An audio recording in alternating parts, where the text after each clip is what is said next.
actually true. That's factual.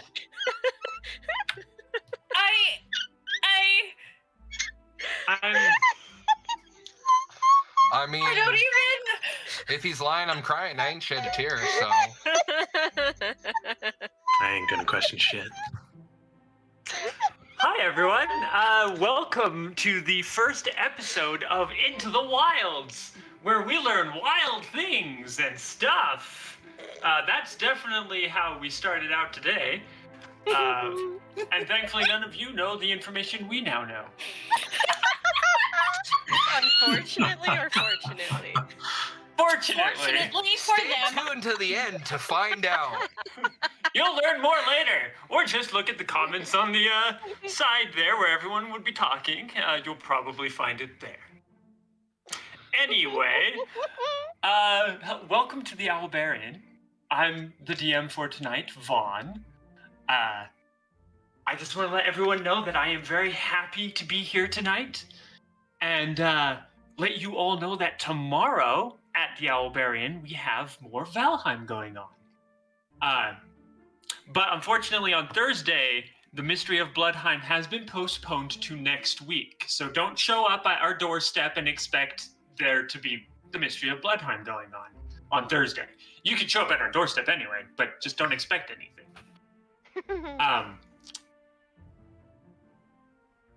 That... And let me just fix my camera here for a second. How do I look? Fantastic. Amazing. Handsome as All ever. right. Good. That's what I wanted to see. Yeah. So with all that information now out and in for you, we have one last chance to get our giveaway of that wonderful pin, which I now just realized, reminded, of course, by Faye, that I have not given Smokey or Faye their pins yet. They're still right in front of me. But this pin, the giveaway will be on Instagram, so follow the link, learn how to do it. Tonight's the last night.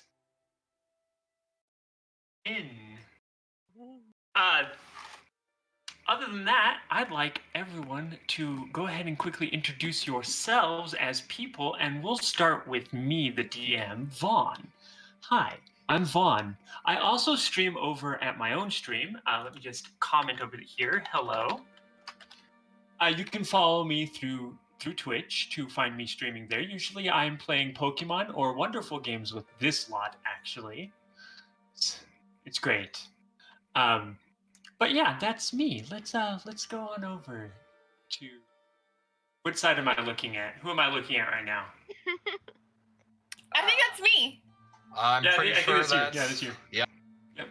Hi, I'm Inkfae. I also stream. Hi.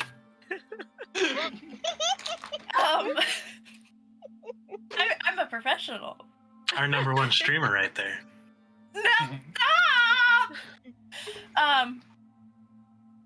I'm going to be starting Hades on Thursday, so that'll be fun. Come see the chaos that ensues. I am a Mothfae VTuber, actually. So. Ooh.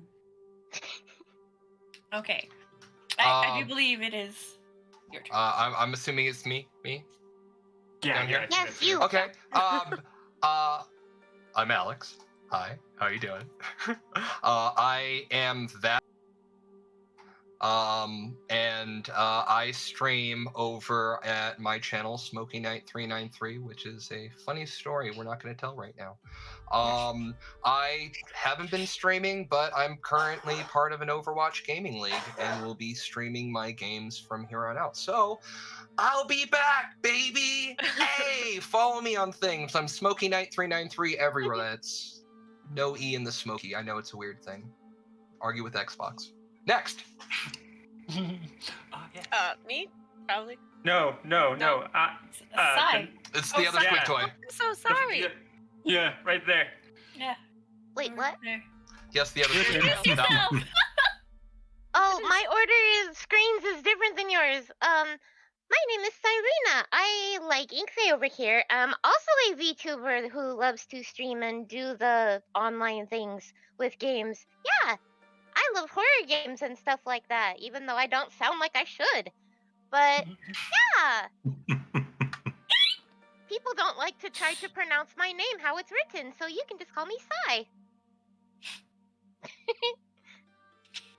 But yeah.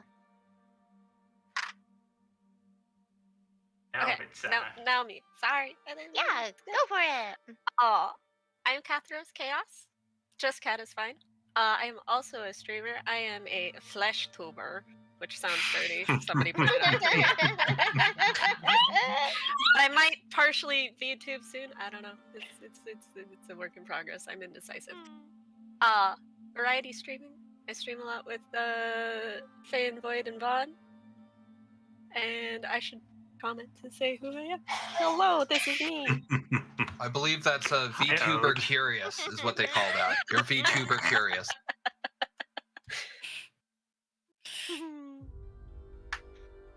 Okay. all right.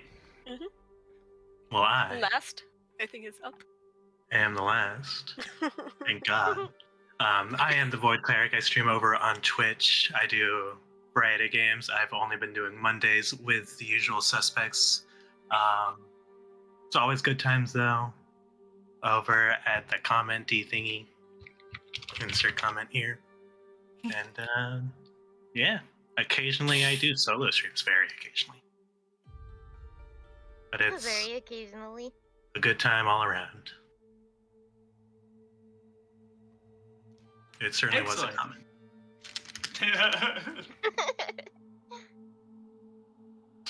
All right. Lots of Introductions. Yeah, so many streamers here tonight.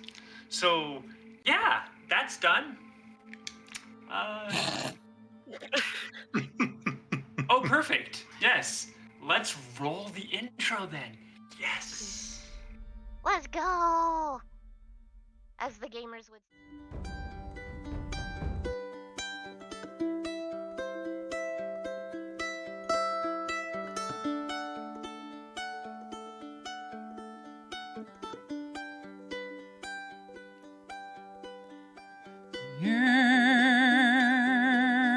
It is open, my friends.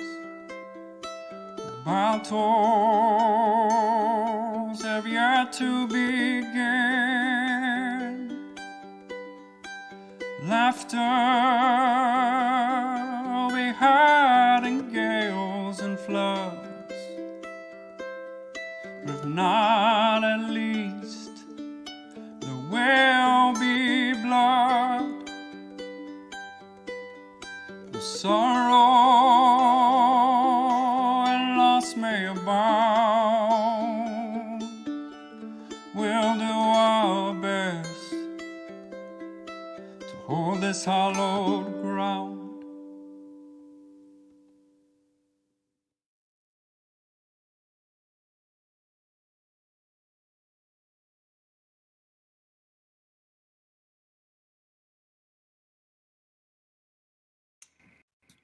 Well, hello there. Yes. So, Into the Wilds. First campaign of Into the Wilds. And let's go ahead and set the scene. So we'll be finding this party in a vast, lush forest location that sits somewhere between an ocean and a huge mountain range on its left and right. And then up above, it's got more mountains with some tundra. And then down below, it fades into a desert.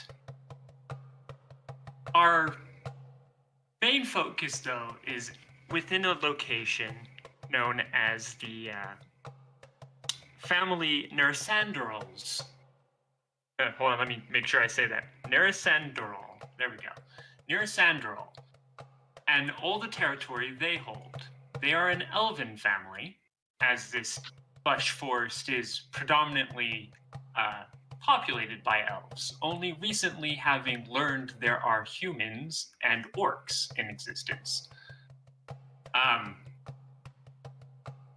in the Neurosandral hold, essentially, there being one of the bigger holds that borders the mountain range specifically, there is the family Neurosandral, who control quite a lot. Valisandra, sorry, let me say her name correct. Valandra Mirario Elithana Neurosandral is the ruler of this house. And she has painstakingly taken many bounds to make sure she's the one in control. Even going so far as to kill her first husband. Though not very many people actually know that.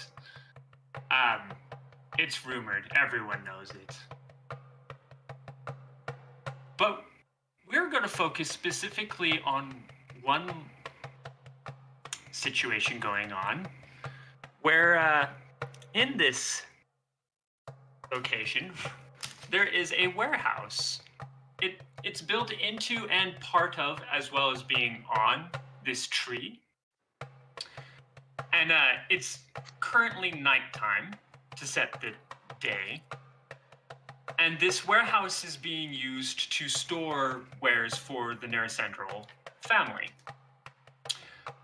The eldest son, his name being Isilnor, is currently hosting the head of the Adquinol family, Nidarian. And it has drawn a bit of a crowd. Amongst this crowd, he is currently leading his charge into the warehouse. But there is a little bit of a bubble where two elves are leading their quarries to the same location, though neither of them quite know that they're doing so. The first one is leading an orc. If you'd like to describe yourself, Sphinx. She is tall and muscular, wearing kind of more tribal-looking garments, and has on her left shoulder, there's a big lion's head and mane that goes back into a half cloak that's only over the one shoulder. And she's got like kind of a reddish brown hair, and one of her ears is missing a bit of the tip and scarring around that looks very not unintentional, but intentional looking scarring. Excellent. These two individuals, the elf and the orc, have a bit of a bubble around them, as people seem to want to avoid interacting with the orc specifically. This has left the elf that's leading her to be a bit annoyed. Just inside the crowd, a little less noticed, though people are starting to realize that he is also not an elf himself, is another individual being led by another elf. How do you say your name again? Io. Io, if you'd like to go ahead and describe yourself. Io is a simple old human. Brown hair, brown eyes, jovial looking fella. A black cloak draped over chainmail, a simple sword on his back, dagger at his side.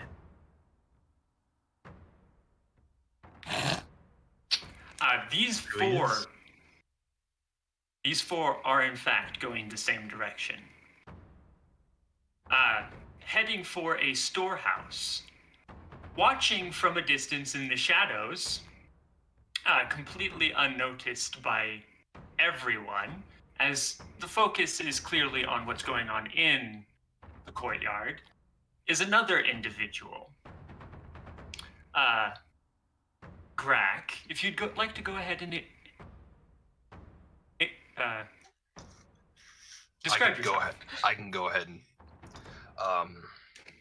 Grak is a gnoll. So if you're not familiar with gnolls, they're hyena-looking things. He's about 7 foot 7 inches tall, so he's a pretty big gnoll. He's a solid color just about all the way through his body. It's a dark gray, really really deep gray, but right across his eyes, if you catch his face from the right angle, and if he's not been keeping up with it, you'll see that he has a white patch across his eyes that he's generally throwing dirt and things at to help blend all of the colors to make it look more solid. At best, he's wearing a loincloth and is carrying a few things, a few weapons close at hand, but has nothing else. And that is where we will start for now. Io and Sphinx, you are both being led to what looks like a large cluster of trees where immense number of buildings are both built between and inside these trees. The trees do not by any means look dead. They, in fact, look more as part of the building as the buildings themselves are. You are led to the front of one of these locations. The two elves, when they get to the door, look at each other. The one leading you, Sphinx, turns and says in a slightly louder voice, trying to make sure that he is understood, "We are here. Here is where we should be able to find what you are looking for. Do you understand me?" Yes. Good, good. Now, wait a moment, wait right here a moment, and I will be right back. And he turns and goes into the door. The other elf looks between you, Sphinx, and the door, and then he turns to you, Io, and he says, "Same. Just stay here a moment." And then he also goes inside. You two are left at the front of this building. When the door opens, you do notice that it looks a bit like a storefront. Not a typical storefront, more like one you'd walk in, talk to someone, and then they'd take you further into the store. But things are definitely sold here. What I'm looking for, do I think it's in the storehouse? You're not 100% sure, but go ahead and do a range of checks for me. Perception and insight.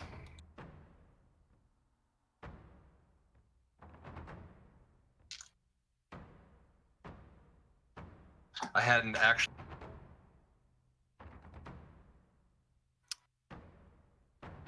I lost you. Yeah, your push to talk cut out.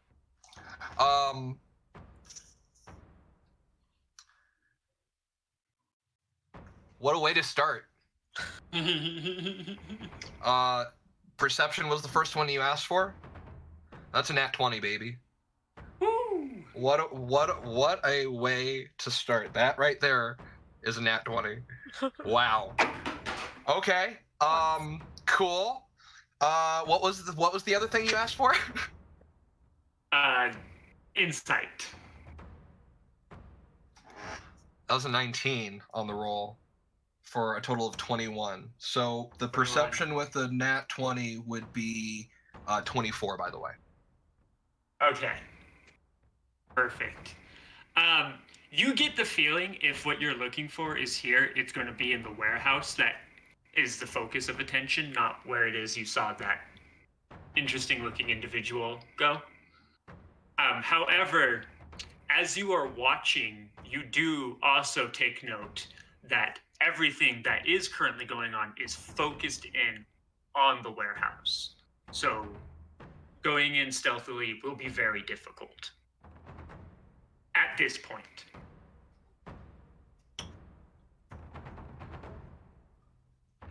Okay. I'm gonna sit back and just kind of watch a little bit longer then. Yeah, I'll sit back and watch a little bit longer. Perfect. Perfect. Io and Sphinx, either of you two want to do anything before we switch to a new character? I could Sphinx. just look around. Sphinx is looking at you, a little confused. This individual, by the way, looks a lot like the elves, except a little less delicate and doesn't have pointy ears. That's why she's confused.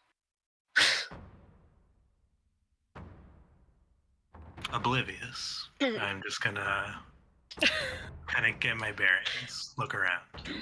Do a perception roll for me. And if you'd like, Sphinx, you can do an insight roll for me. 9. 10. 10. Alright, yo. This is a very strange land. What you see is definitely not what you'd expect to see. I mean, you've seen forests and trees before back home, but you've never seen buildings built into or a part of said trees. Like, usually the trees would have to be cut down, the whole area leveled, and a new building built on top. But these elves have definitely mastered the art of building into the trees. That being said, though, as you have traveled through the whole of this elven land, you definitely get the feeling that this is a pretty rich area. The people who own this compound, they definitely have the power. Okay. Sphinx. EO is definitely looking around and probably not seeing too much other than what he might have insight on himself. But he's definitely just giving a look around. Okay. She's gonna look at him and go, "What happened to your ears?" I was born with them. But the end, it's round and weird. Good observation. Okay. Kind of turns away then. A little like, fuck me, I guess.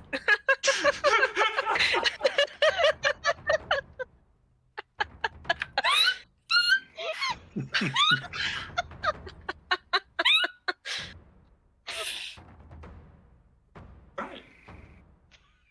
We're gonna go over to Polaris. Polaris, if you'd like to describe yourself quickly. Very pale-haired, pale-skinned. Looking at her, she's kind of like lacking color almost. Pale, icy blue eyes. Standing slenderly at a 5'7". Dressed in a very nice black dress, carrying a bag, not on her back like it should be, and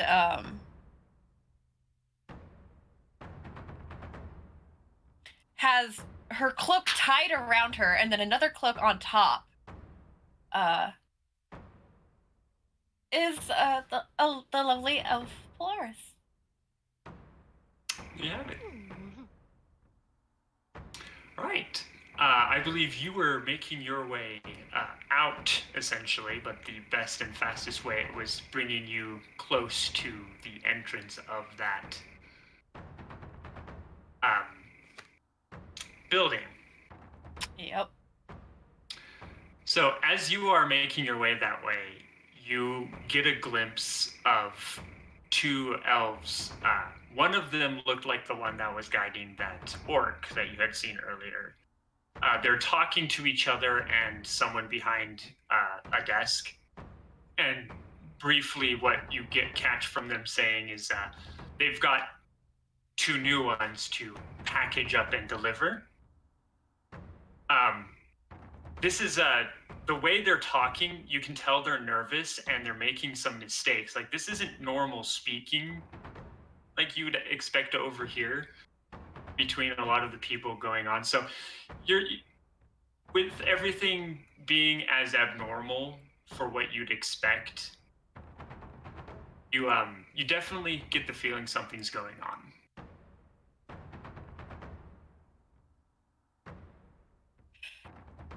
She rolls her eyes, knowing what is happening, hating what she's realizing.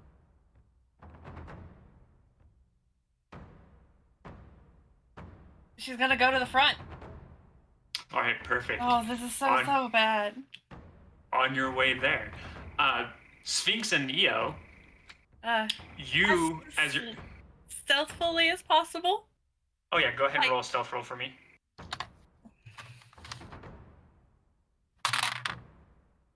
Sphinx and Eo, as she's doing that, 26.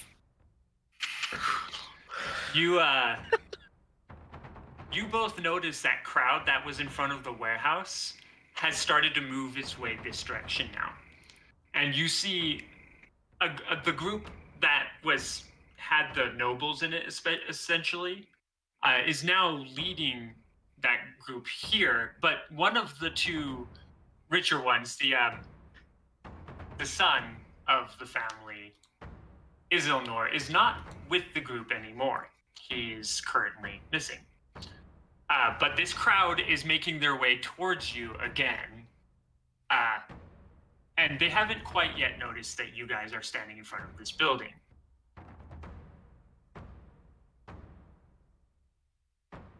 You like to do anything before they get shift there? uncomfortably and wait. Just gonna stand there. She's still a little Perfect. put off from the conversation. Is this? I'm looking for an opportunity right now to get close to the building, like the back side, anywhere where there's windows and I can be out of sight. Admittedly, I stick out like a sore thumb here, so I need to be in the shadows as much as possible. That's the opportunity I'm looking for, if you can let me know. You don't even need to roll a perception for this. Your passive notices it. You actually see a window. It's kind of on the front of the building, but it's in such a position that you think you can climb up and into that window. And even if someone was looking at the building, they probably wouldn't notice you. And it has, as the crowd is now moving, it has cleared up in such a way that you can get to it very easily. Okay, I will get up. I want to try to, if I'm going to get up into a high window, will I be able to get up into the rafters and kind of creep around? Well, the rafters in this case would be the canopy way up there. But you can fit in the window itself. Well, I mean the upper section of the room I'll be going into. Oh, yeah. Oh, I figure, I sorry. assume there's Yeah. interior, I assume there are floors within it, so like I'm sure there will be like within that, if there's a space for me to be up high. Yeah. I'm not sure if it's flat ceiling or if there's going to be any form of... You'll have to see when you get there. Okay, well, I'll head over. Make an acrobatics or athletics check for me, whichever one you want to do.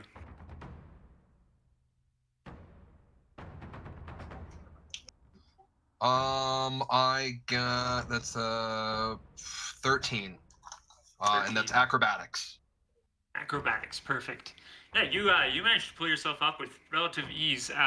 While you're going up, make a perception roll for me.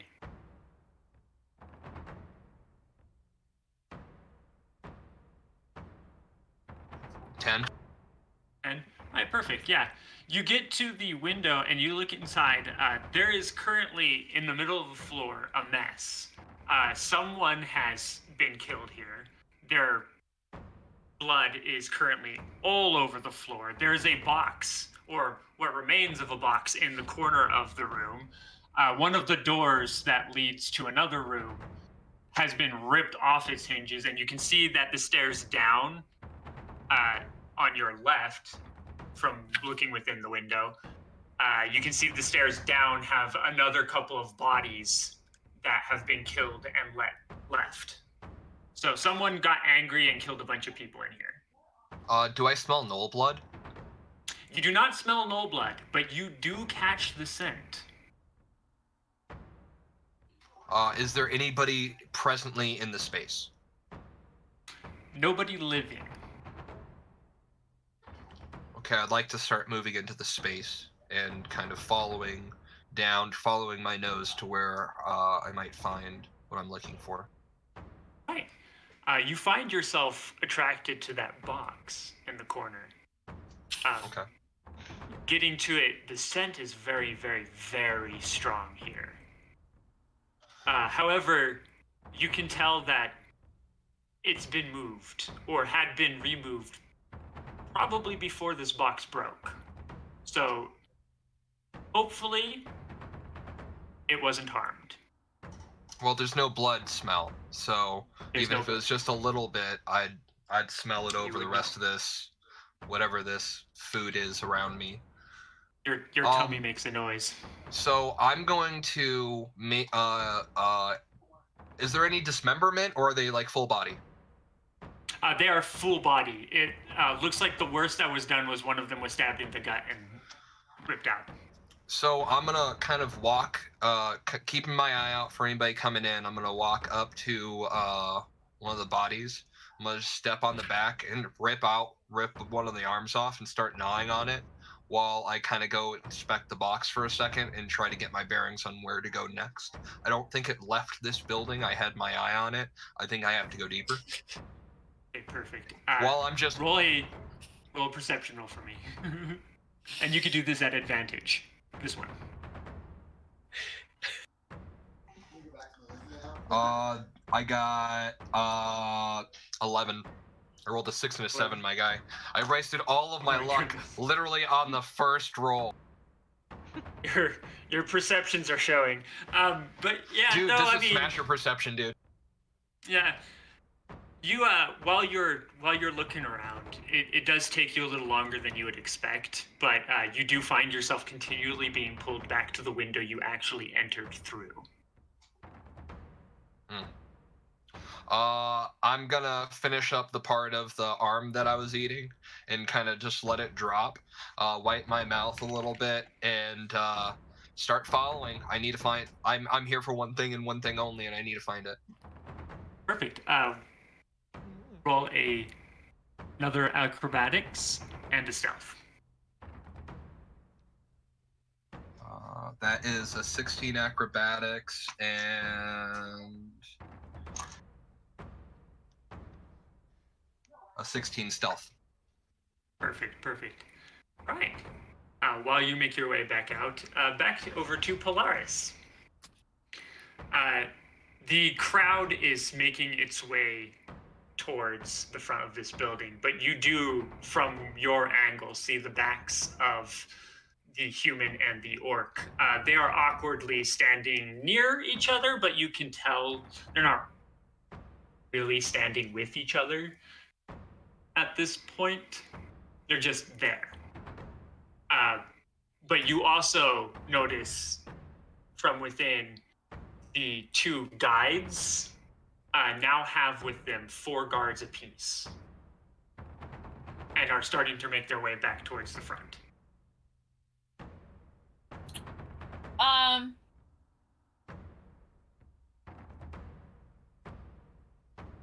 just gonna run up to them, grab them, like I'm swinging the arm with the bag, like through their one arm, and then I'm grabbing the other, and I'm just running with them. Into the crowd? Into the crowd. All right. Io and Sphinx, someone suddenly comes from behind you and grabs your arms and starts dragging you into that crowd. Sphinx is gonna whirl and try and punch them.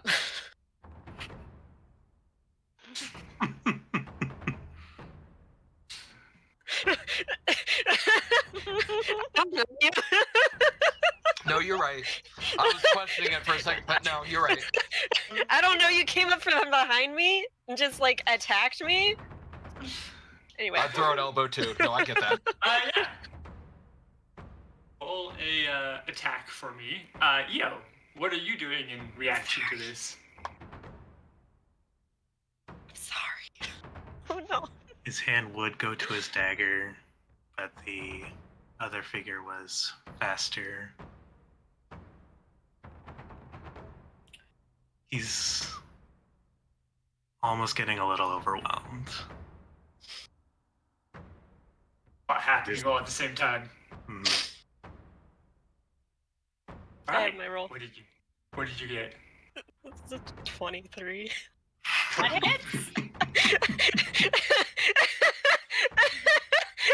Well, it's unarmed strike, right? So it's just gonna be your strength. Yeah, Uh, yeah. Adjust your strength like we're not level 1 characters. I mean, Wait, where does that have? It says one more than my strength score. well, I mean, Unarmed strike, you punch. Oh. +1 plus strength modifier is a 6. so yeah, I don't look good. you clobber Polaris. Just run! Okay. That's not the right voice. Hearing the urgency, I will follow along. Alright.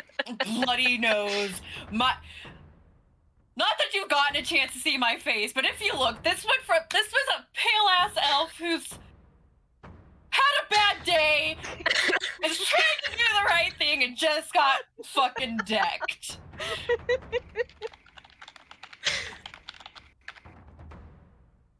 Ugh. Sphinx, how do you react to her just telling you to run?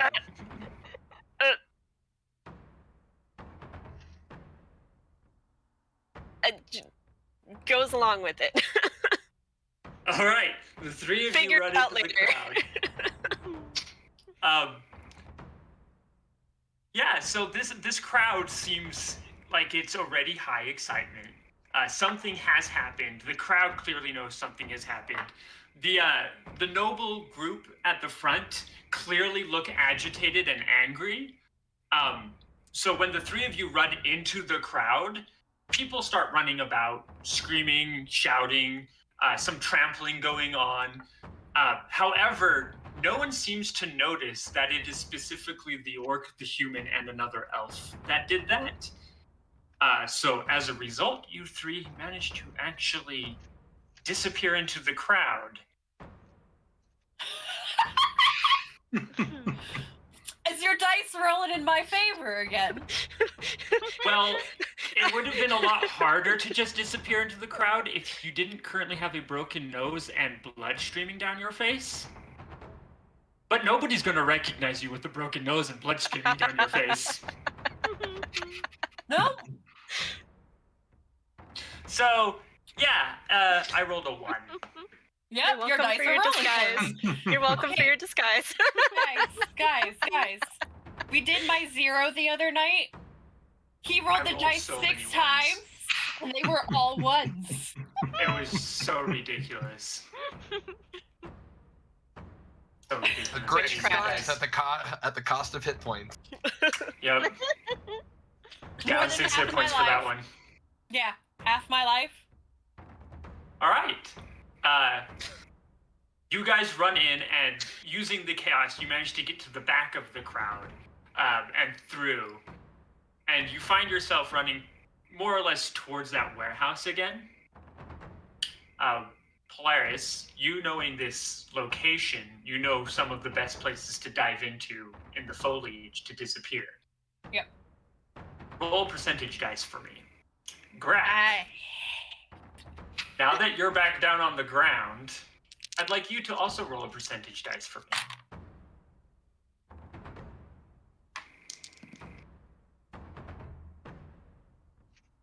$26. 57. All right. Perception roll from all of you.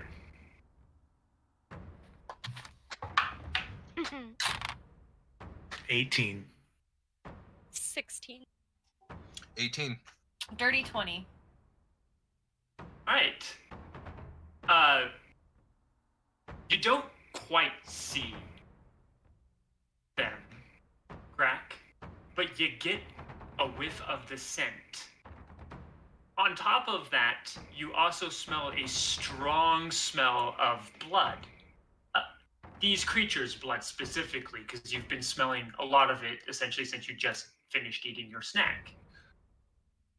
But you can Tastes smell better, fresh. by the way, than they look sickly, but they taste a lot better than they look. A nice, like, sweet taste to them. It's the fructose. It's a little stringy, but it's yeah. But yeah, you get that scent, and it pulls your head to your right as 3 individuals seem to disappear into the foliage. Polaris, Sphinx, and Io. All three of you, as you are diving into the foliage, you get the feeling you are being watched. Io, you do catch the sight of something over to your right, but you don't see it fully, and you think, well, maybe it's just a big cat. Polaris, as you were going, the little one on your back suddenly moves and then lets out a little bit of a chirp. Brack, you hear that chirp perfectly, and you know exactly where it is. It is in the foliage moving to your right.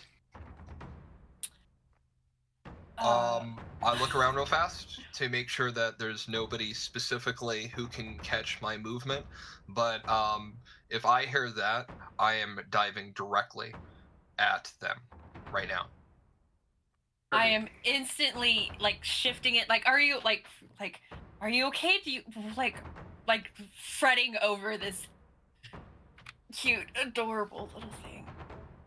Sphinx and Io, you both see Polaris as she's moving, keeping you guys close by as well, into the forest and foliage. You see her shift, and inside of her cloak that she's tied around herself, you see this adorable creature that kind of resembles a mixture between a cat, a dog, and a bear. You're not exactly sure, but it's humanoid as well, and its eyes are now wide open. You can see it fully alert. It looks dead in your eyes, Polaris, and you can see that it shows a hint of concern for the blood flowing down your face right now. But almost as quickly as it is looking at you, you see it immediately snap its head to the left, and coming into the foliage right a little to your right and behind you, you see Grack. And you hear that. Io is now drawing his sword. Yeah. Sphinx draws a great axe out. I want insight So on my under the cloak. baby. Insight on your baby, go for it. Insight on my baby.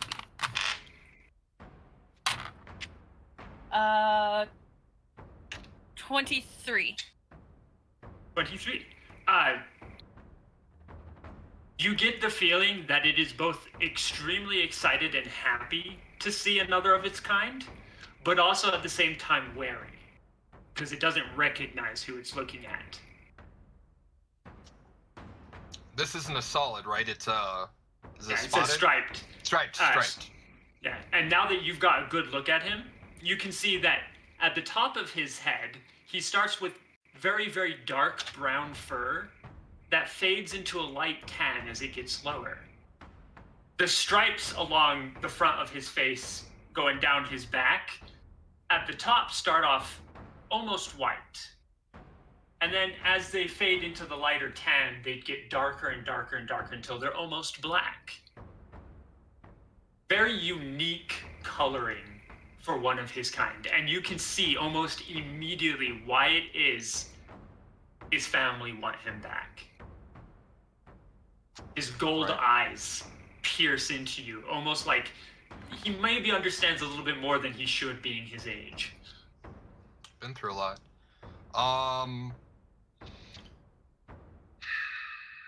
So I'm in the kind of foliage, and there is a bloody little sickly thing, a large green, tasty looking thing, and a less sickly looking mid-range thing. And is the only weapon the sword from the medium rare from the There's the sword, Oh my goodness.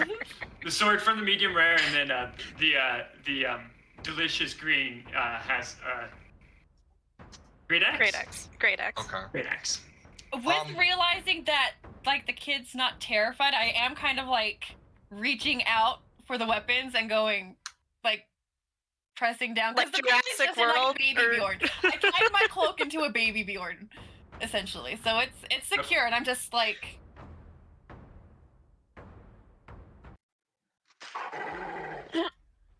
Hesitantly, I will lower it, but I will not put it away. Sphinx is staring it down. So right now we're in a stalemate. So we're staring at each other, and you have what I want is the thing. So I have a growl right now, but I'm not going to move yet. I would like a little bit of insight on the bloody little sickly thing. Go for it. Roll an insight for me, Polaris. I'll let you give how much you feel that roll. 18 is what I rolled. 18. the first thing that would very obviously convey from her is protectiveness. This is a mama creature protecting a child. Would be the first thing that I think that would be the best way to translate it too. That's what you read off of her is. Despite the fact that you could most easily bite her head off.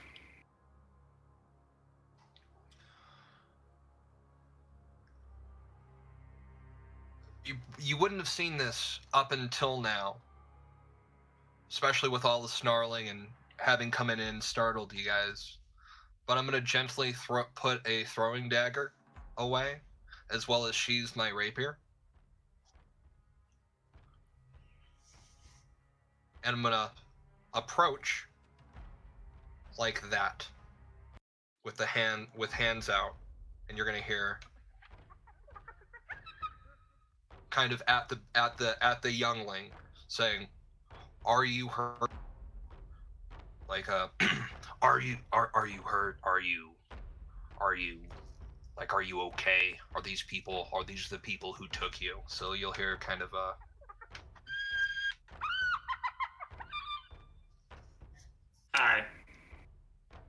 Youngling in response, you feel a lot of movement, Polaris, but it gets across essentially to you, Greg.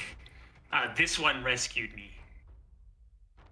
This one's safe. This one rescued me. Don't hurt.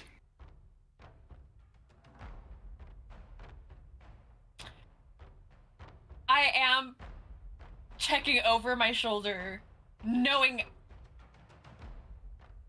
that I'm being hunted. I am on high alert, like watching over our backs. Like I'm. Perception. He is also going to Okay. be listening. Can I do Perception like an roll for- insight to see if I can figure out like an idea of what I am seeing going on? yeah. You're Oh, in the yeah, middle of a lot of absolutely. things going on right now. Uh-huh. You have a lot to figure out. Absolutely. An insight roll for you. You punched an elf. Oh, you... good. Hold on. 22. 22, nice. Yeah, your insight roll gives you the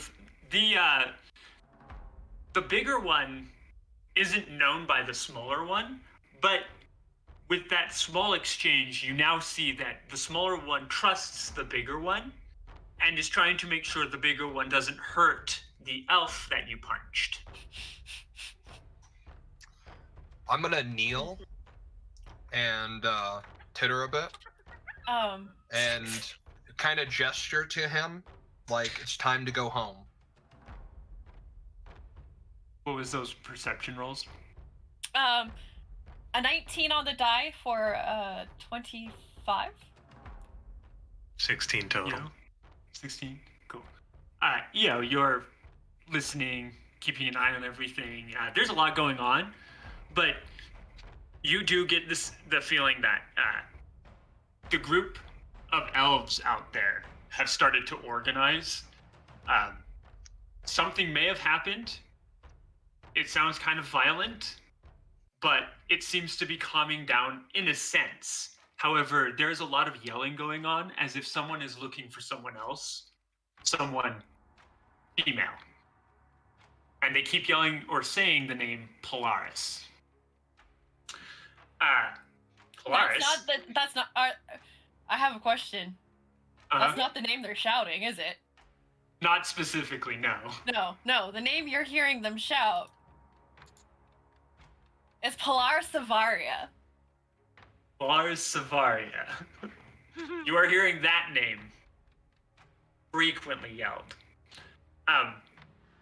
Paul, you can hear all that as well, but you also distinctly noted that some of the voices out there stopped abruptly, meaning your nephew might be getting violent.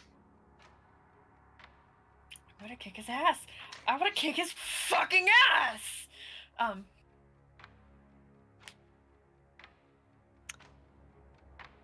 Eo will ask, are they looking for you?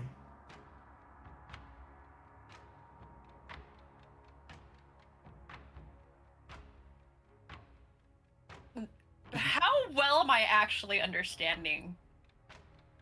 It'll be in You common, as I presume. Well, I mean, it's more as Elven as you can get. It's broken Elven, but despite that, you find that you actually understand him quite well. Even speaking just his normal human language, you'd be able to understand him better than you'd expect. It doesn't particularly make too much sense as to why, because you can see he's clearly a different type of person, and he came from the ocean. But language seems to have similarities. Enough that you can understand each other.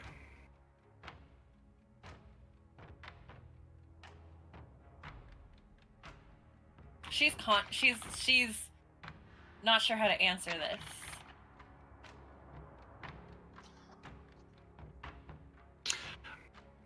The little one, Grak.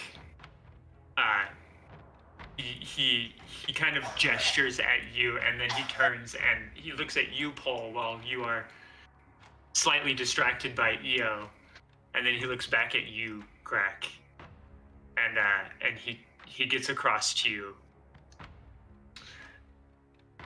Can I bring this one? I say to Ed, we can get food on the road. Not food. Friend. Can I bring friend?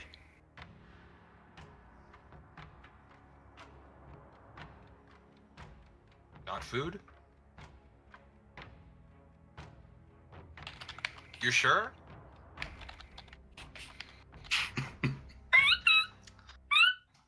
Alright. Not food. I guess. Grak's gonna kind of release a little bit of a sigh. Looking at him. Just the one. Can we? At this point, it kind of looks at you and then looks back at you, Polaris, and Well, because I'm gonna look up at the big green thing for a second and just kind of lick my lips and then look back.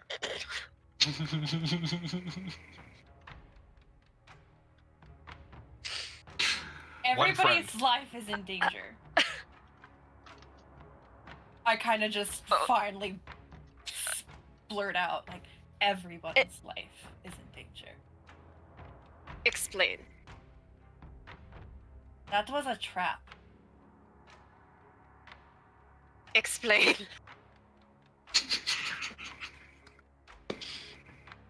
I'm gonna do an insight. Go for it.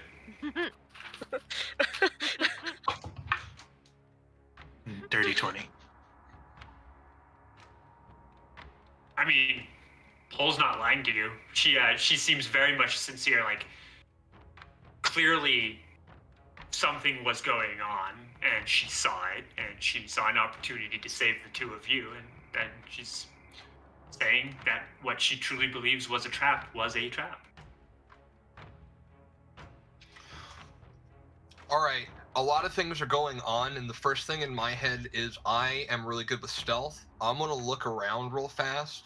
I don't have time to mess with this anymore. I need him out of here, right? And if I'm bringing one or all of these things, then so fucking be it. That's fine, but I need to get the hell out of here. So I need to find an opening that's at least big green giant sized, that I can push some of these things through.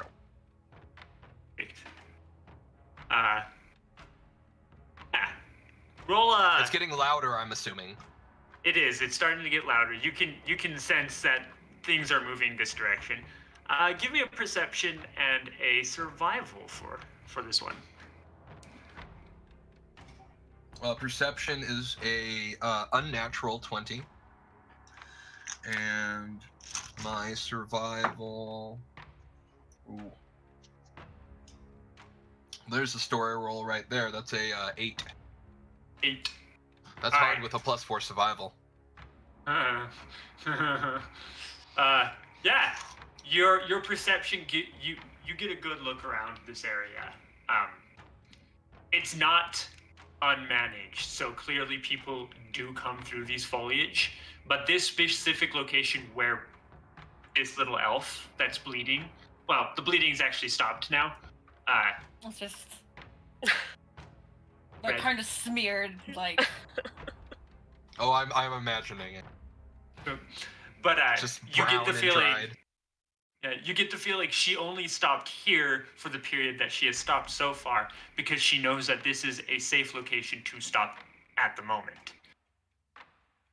You get the feeling she knows where she is and what she's doing. Your survival gives you the idea that if you were to try and guide this lot, you would have a hard time leading them out without being noticed.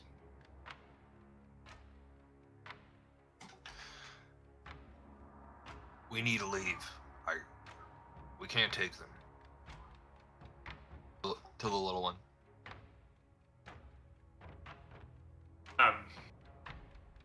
Io and Sphinx and Paul, knowing what now Paul has now said to you, how would you guys like to proceed so far?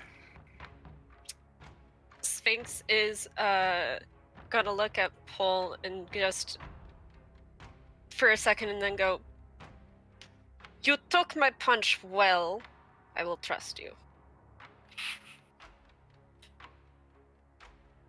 I didn't not deserve it. And that's how you play Yeah, a we martial do. class. You take punch well. You deserve respect. Martial class. And we need to go now. Then let's go. At which point, the little one that is connected to you, Paul, kind of pulls at you and points over at the bigger one and then says, kind of does a motion, like he's trying to say, we need to go. I agree. I just kind of shifted again. It's now on the front. I got my backpack on my back now. He And turns and looks just- at you, Grak, and he goes, ready. And I start going in the ways that I know. All right. Leading them out. I'm gonna fall. I'm gonna make sure that I'm last in line, keeping my eye on everything, specifically the young one. And if I sense even a hint of trouble, I'm starting to stab. Sphinx is going to continually try and get behind you.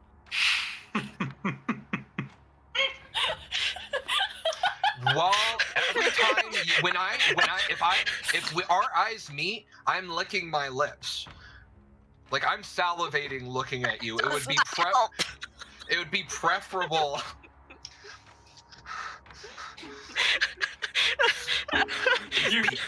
These people are absolutely driving me crazy. How am I gonna be able to do this? All right, kid, can you help me out here? There's a little squeak that's directed at you, Sphinx. Should I insight or? I mean, if you want to. I mean, the little one's currently peeking over Pulse's shoulder, looking directly at you.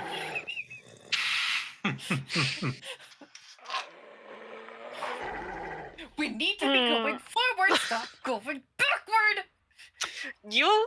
I trust. That? No. The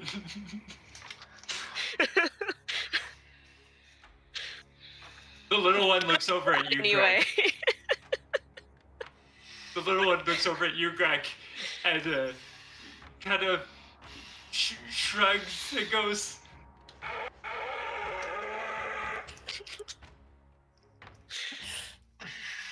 She'll go on anyway, but she is frequently looking over her shoulder, like every few Perfect. seconds.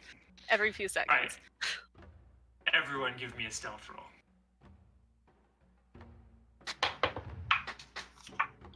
18. And Polaris also give me a survival roll. 16. 7. What am I rolling, sorry? You're trying to fight this entire time. Stealth and survival.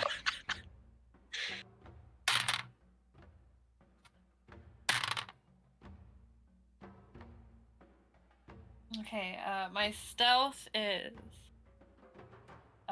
24. My survival was 7. All right. So yeah, you guys start heading in a direction, and Paul, where do you want to start heading for? Since you're the one leading them at the moment. Home. Home. So you guys start heading in.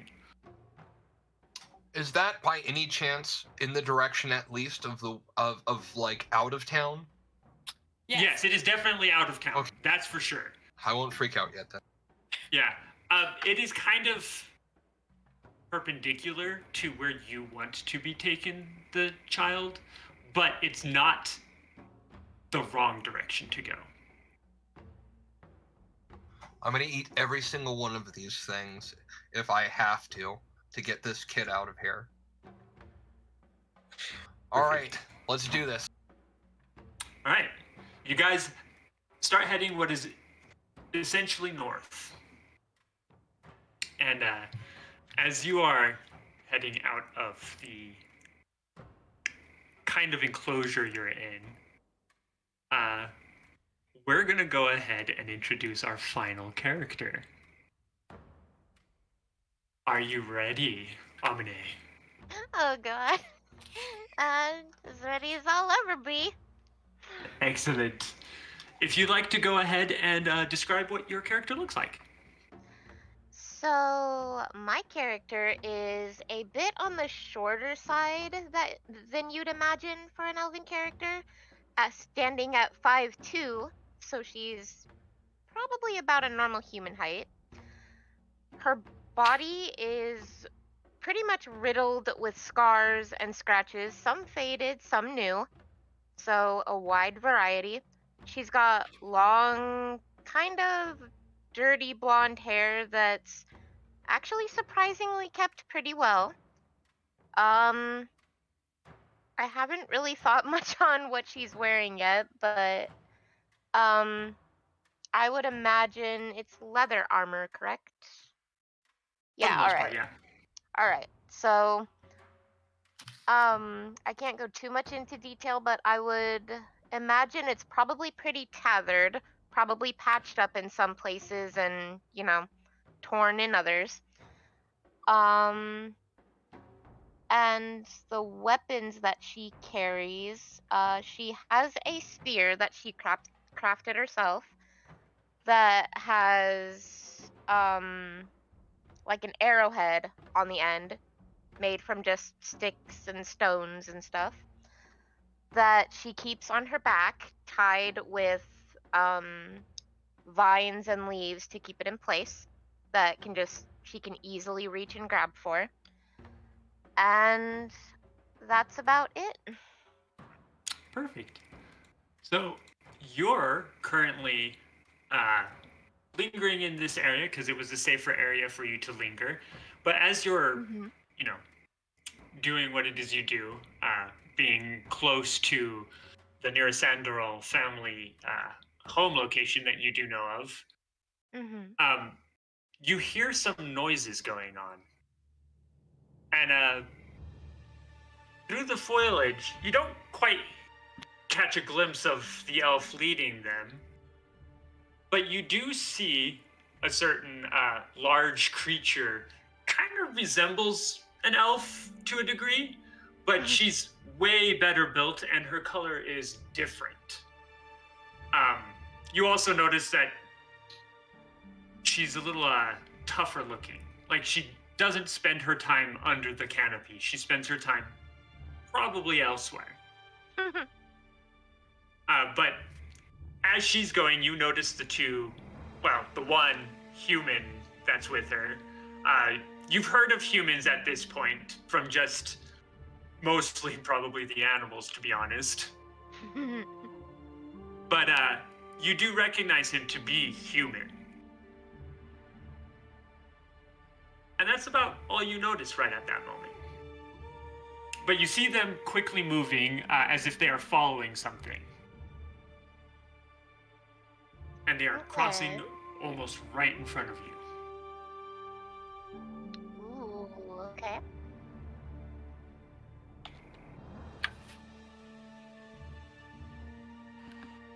Have I noticed that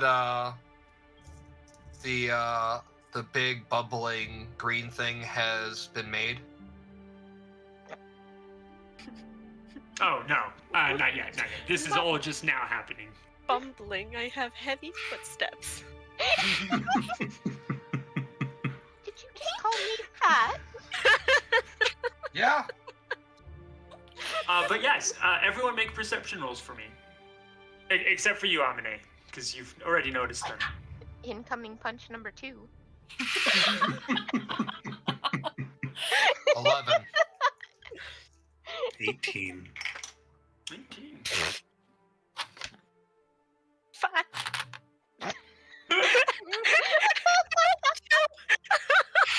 Oh no! Story rolls are fun.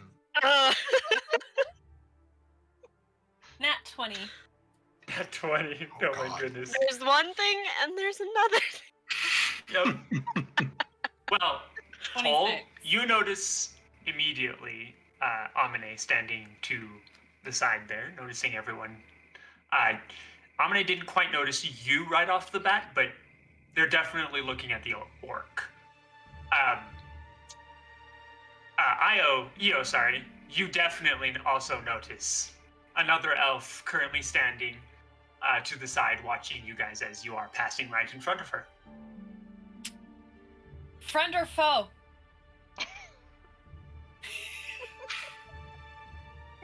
My grip will tighten on my sword. Hold on, I don't need to ask that.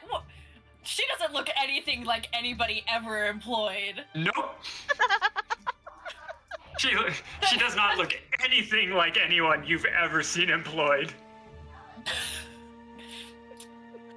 It's not safe here. They're out for blood tonight. And I just keep going.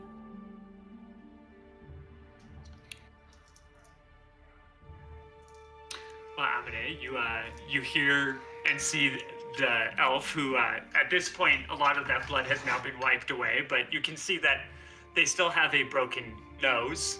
It is Polaris. I'm forgetting your full name again.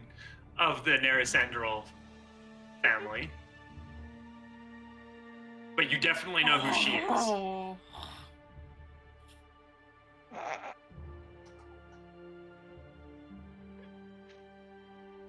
I can't believe you just said she's of that family. She has a name, Well, that's what and it's not that name.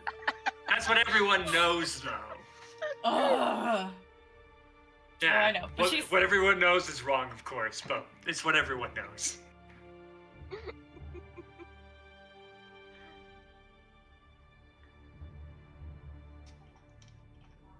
All right. Is she how- gonna start following us? Because I'm still trying to be in the back. How would you like to react to them, Amine? Oh, me? I would just keep hidden and follow along as silently as possible. Disappears like a deer in the headlight. Yes. Roll for me a stealth roll. She's not exactly used to being around people of any sort. Yeah, and I look very, very fancy. Ooh, that's not good. Alright. 15. 15. Mm-hmm. Perfect. All right. Yeah, so you start following them as stealthily as possible. Grak, she didn't particularly notice you yet. So, you can definitely stay hidden. You're not unmuted. I'm muted. You're So, muted. I'm not muted. You're muted. I'd like to follow best I can. But I've noticed her, right? Oh yeah, you noticed her. So if I noticed her, then I'm going to kind of out stealth her slightly. The rogue in me. I'm gonna slightly out stealth her and like follow behind her now and be like, "Fuck, one more, and this one's dirty. Shit." I don't want to have to clean before I eat. This one does look weirdly tougher than the rest of them, though. And probably tastes better. Still tastes better than the little bloody one. He thinks to himself. Clearly. All right. At which point, you all find yourself just about to leave the area with the extra elf in tow who've been hiding around here. And as you exit into a very small moment of a clearing, it's brief, and Paul, you know, going through here, once you get to the other side, it'll be pretty much free and clear from your nephew for at least a little while. But the moment you get to this clearing, currently in it, you see several elven guards, and standing with his back to the area you're coming from is Isilnor, alongside his younger brother, Fuck. How many of them are there? Uthorin. There are 4 guards, and then 2 other elves. So as soon as I spot them, I want to jump up in front of the pack, kind of hold them back, look at them, because obviously I see that look on her face, like that's not good.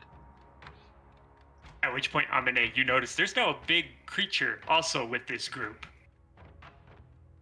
Does You've it not look seen like one of these before. Does it There look like the is or creature I saw? isn't? There is. Oh, okay. What was that question, Faye? Does it look like the big creature I saw? Yeah, it's Greg. Oh. Me, because I came out of hiding. I come out of I thought you hiding. said there was a thing with the other group, and I was thinking. No, I came out of hiding and I'm kind of like holding you back up against Got it. And I'm looking at them and I'm looking at you for permission. How many are there? 6. Holy. Okay. And they're obviously the infantry, the things that are shinier with these things tend to be more important. Yep, and from your experience, more skilled as well. Well, I haven't seen a lot of these ever before. Yeah. But it seems from Oh, what yeah. I'm looking around. No, yeah, not from your experience. Right. then. Yeah. Right, so I don't really have experience with these They're things, more but it important. seems like the shinier things are, the more important they are. Yep. So I'm looking at that mean mug there and looking over, and I'm gonna slip a dagger out and look down at you, waiting for permission. Io is going to be moving to her other side. Sphinx has her weapon drawn. Who's ready?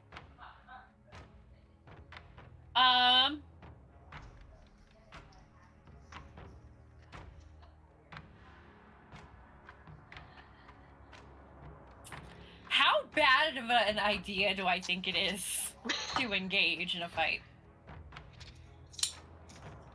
You know that Isilnor is a very skilled swordsman. Prides himself even in being better than others with his skill. And he has armed a lot of other higher class elves. In fact, most of the holds that the Neresanderol family has taken at this point by force has been by his own skill, not the skill of his men. And how Utherin, far away am I? Like, how far are we? How far away am Yeah. I from them? they haven't noticed you yet. You're still in the trees. They're about 50 feet in the clearing. They're still 10 feet to the edge of the clearing, so they're about 60 feet away. Excellent. I know exactly what I'm gonna do.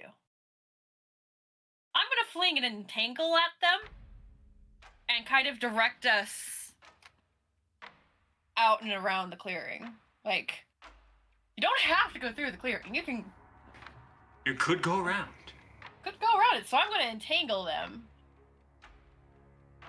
and run. All right. Are you going to say anything about it, though? I'm kind of just like, we go this way. And then I just kind of underhand spell. All right. What does you casting a spell look like?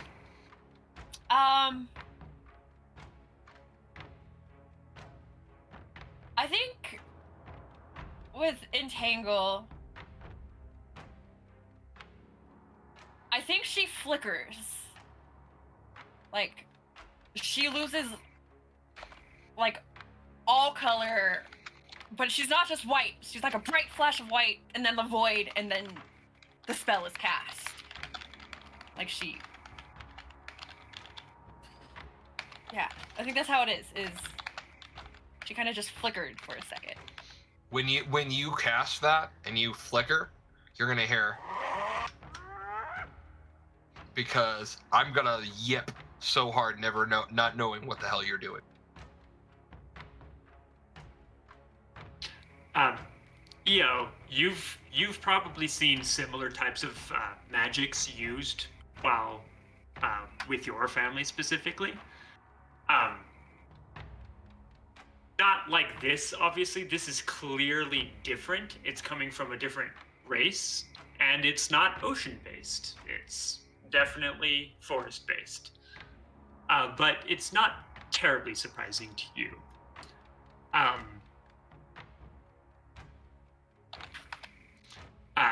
Sphinx, you've definitely seen similar types of magics used in the heat of battles, even.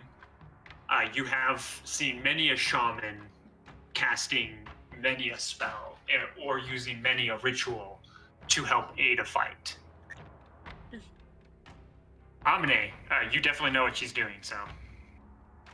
You've seen other druids use their magics before in the wandering cultures.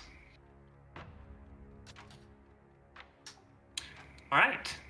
What spell was that you cast? It was Entangle, right? Yes.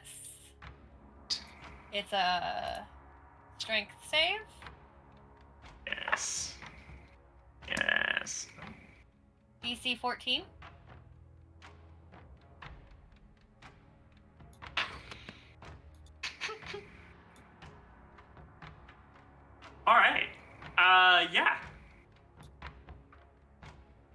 So, you all get a moment to kind of take in what Polaris has done here.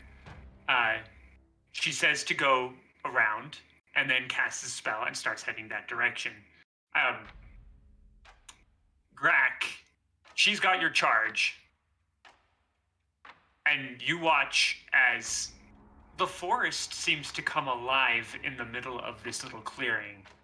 Roots reach up of trees, bursting from the ground and grabbing the ankles and arms of these elves, these creatures, pulling them down and holding them in place. The bigger, clearly more dangerous looking one, Isilnor, yells out, "Pull! I'll have your head! I'll have your head! Pull! Get back here!" He is yelling in the wrong direction, though. He has no idea where that spell came from. His younger brother is panicking to a degree. He has less of an idea of what's happening than Isilnor does, and he is not a combat-oriented individual. He prefers to do backstabbing-related stuff. So you see him actually start struggling and trying to get free. The 4 guards, all of them completely taken by surprise by this. They have no idea what to do. They've seen this be done before. They've probably been with a druid when it was done to something they were dealing with. They probably also never realized it would ever be done to them. So none of them really know what to do. And then Pole starts heading around. How would the rest of you like to react? Sphinx stands her ground.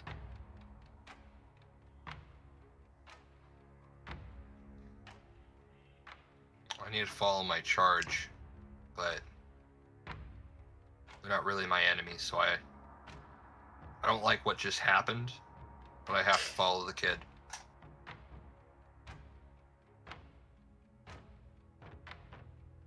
I'm not stopping. I'm not looking back. I did what I could to save your life. I'm trying to continue to save your life, but we don't have the comfort of talking, and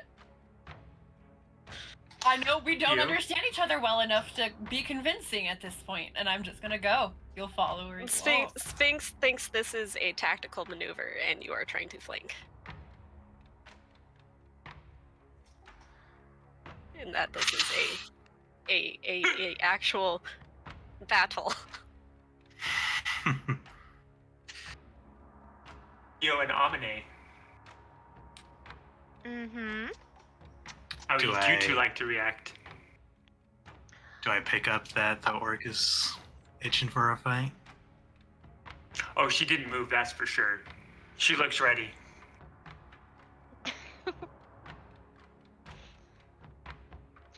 As for me, I am definitely staying hidden because while I have seen magic like this before, it is never in a situation where I have come out on top.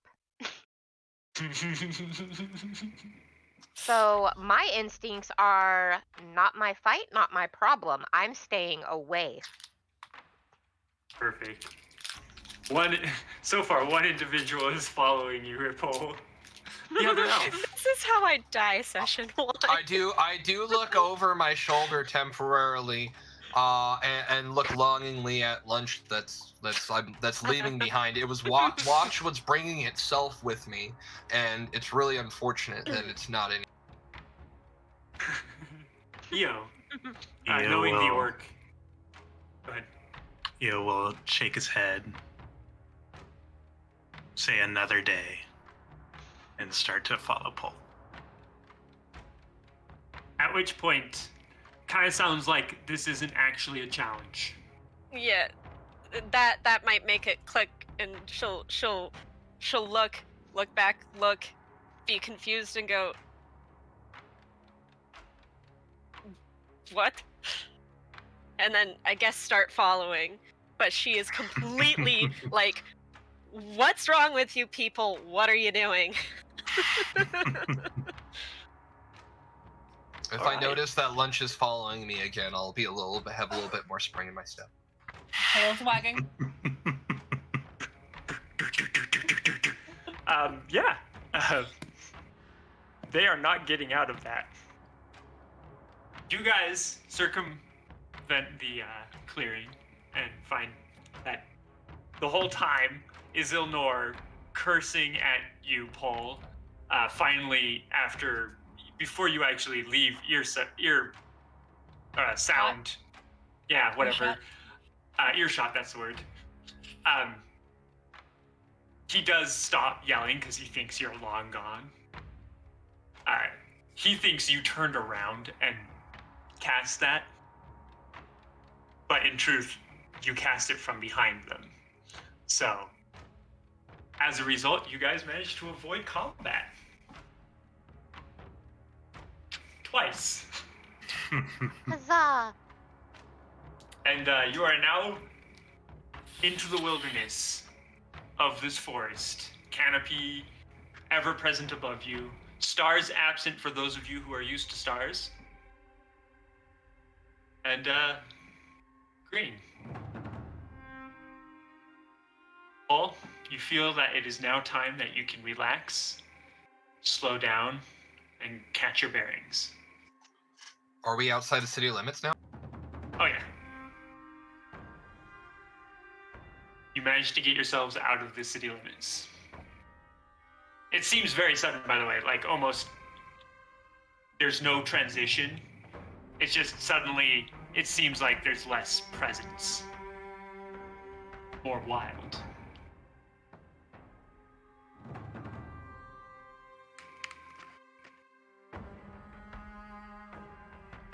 If I see the group slowing down, I would like to kind of look around, make sure everybody group's safe, and turn back to the kid and be like, all right, it's time to go. We got him out.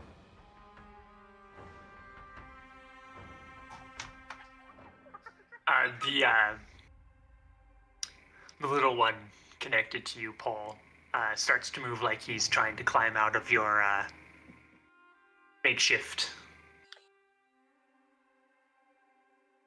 little thing. I kind of allow it to like climb up and to like sit on my shoulders. Like that's kind of where I nudge it. Like if it wants to be out, it can be out, but it's not safe. And I do say that it's not safe. If he tries to get away from you and you stop him, is that what's happening?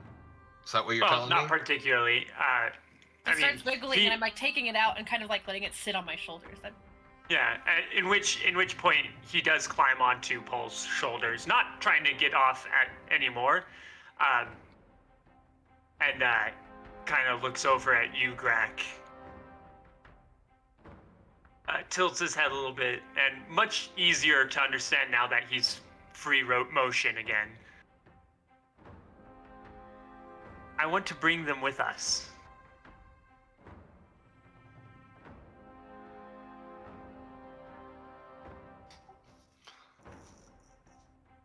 Can I at least eat the big one?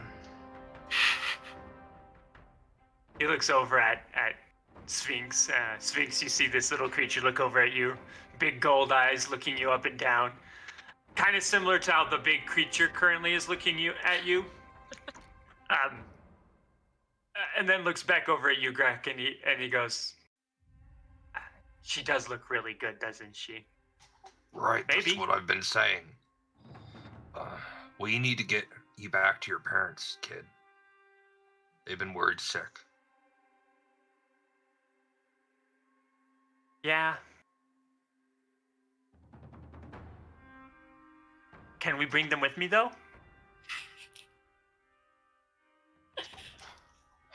Okay, we can bring your pets with you, but we need to get a move on now. All right.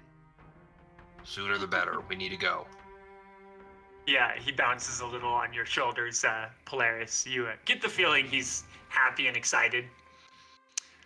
And then he kind of nudges at you and points at Grak, or points at the bigger one. Kind of motions to follow him. I'm gonna turn, kind of look at everybody around, turn and just kind of motion, and I'm gonna head off. I don't, since it didn't come in the way we didn't leave the way I came in. I need to go out and around back to that path and start making a beeline back to the village. All right. So that would actually take you. You would have to go and then turn. Yep. Right. Yep, I have perfect, to go perfect. around and then get back to where I came in and then go. But that's where I'm heading. I kind of look at everyone. I motioned to start coming my way and just start walking. And Okay. then if nobody starts following me, I'm gonna stop. Okay. The rest of you do see this big creature make that motion, and Paul, you do get the feeling that the little one wants you to follow. Do I have any idea, like, how far away is it from where I planned to go? You have no idea where they're trying to take you. However, the direction is slightly off from where you would normally try to go, but it's still the same general direction at this moment. It's slightly more west than north.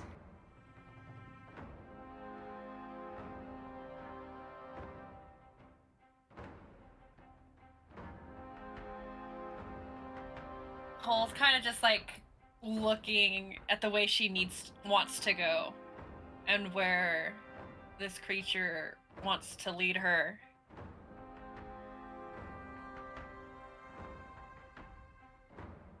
And she knows that where she wants to go will be the first place her sister will look.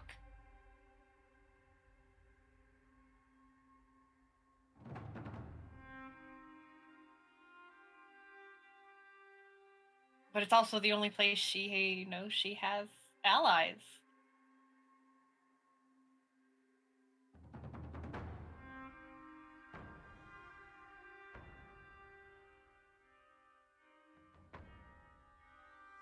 I'm gonna stop, look back at everyone. Roll an insight roll for me, Grak. And everyone except for Polaris, if you'd like to also roll 18. an insight at this point, go ahead. That'd be an 18. Also 18. Insight 6.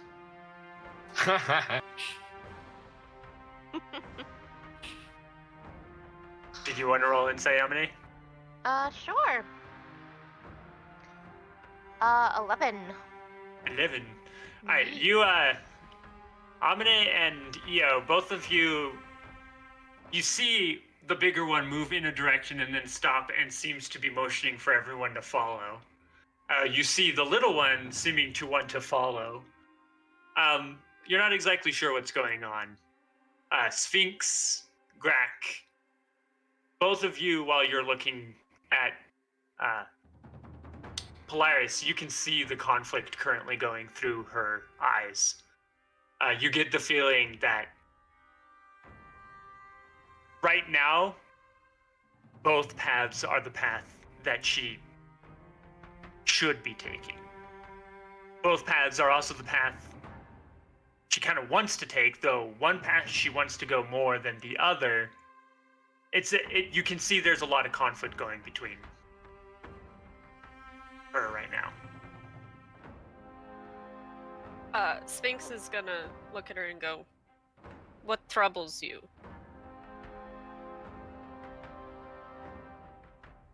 The people who hunt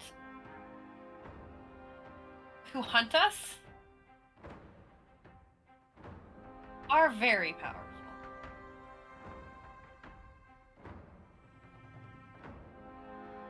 The place where help is also the first place to look for me.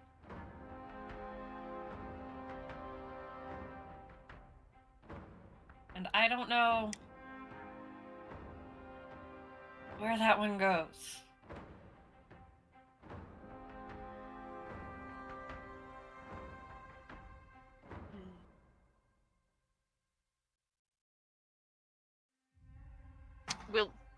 Will you fight them? Right now, I'm in no shape to fight them. Are you gesturing at your face when you say that? Like. Okay, so I would like to kind of look back, thinking that you're concerned about what's going on with your face. I'm gonna walk right up to you, kneel down, and get right in your face. I'm gonna reach out. I'm gonna crack your nose straight. Roll a Ooh. where is it? Roll a performance for me. Medicine. 16. Well, performance will work too. 16. Performance is better anyway. Medicine. Medicine. It's almost the same exact thing. So medicine would have been a 15. Performance would have been a 16. I've been to war before. I can fix a nose. Yeah. Using the term medicine loosely. You're right. Look, do you want me to fix your nose or would you like me to eat you? Because those are what's on the table at the moment. Yeah, Io, you recognize immediately what this creature is doing, and as you see it being performed, you realize, oddly enough, he's doing it right, despite the fact that his features are very different from hers. And he snaps her nose right back in place. It hurts, Polaris. It hurts a lot. But I'm making right her after look it's like done, the other ones. yeah, right after it's done, you can suddenly breathe better through your nose. I do this little chin up thing underneath your chin, and then I stand up and I go, all right, that's it, let's... I follow. I kind of like wipe the fresh blood that comes from everything being fixed and fling it off. Shake my hand off and just following. Yep, there you have it. Io will sigh, put his sword away, and follow as he has followed everyone else here. It's like, gosh, these elves are so weird. First they're leading me to go buy something, now I'm running from them? Sphinx will nod and just follow. I don't think she has anything to say right now. Has the rest of the group not noticed our kind of stealthy little trailing person? Like, have they not noticed her? Because I know she's there, but I don't think anybody else has. Staying very quiet and very much in the background, so not particularly, no. I had clocked her before and was like, okay, she'll follow or she won't. I was oblivious. Okay, I'm just gonna keep an eye on her for right now and just make sure, like, if she's gonna continue to follow us, that she's going that's what she's doing. Is just tailing us for right now. You know, try to keep her upwind whenever possible. Perfect. Amine, as you are watching this group, you see something that has guided you in the past. It's a raven. But this raven specifically looks a little bit different from other ravens. It's a little bit bigger than a normal raven, so it's about the size of an eagle. So a bit bigger than a normal raven. And it's actually got only one eye. An eye straight in the center of its forehead. No other eyes, just the one. Every time you have seen it, it has essentially guided you down a path that made you avoid worse situations. I mean, not necessarily always avoid problems or a situation, but you definitely avoided worse situations. In this case specifically, you see it in the treetops, just above the knoll. It flaps its wings once and then dives and flies in the direction the knoll is currently going.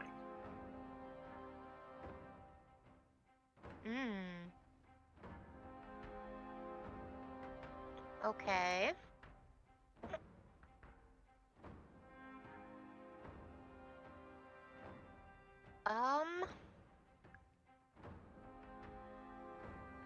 And you said that this raven, as you call it, has guided her in the past? Yeah, to avoid certain worse situations.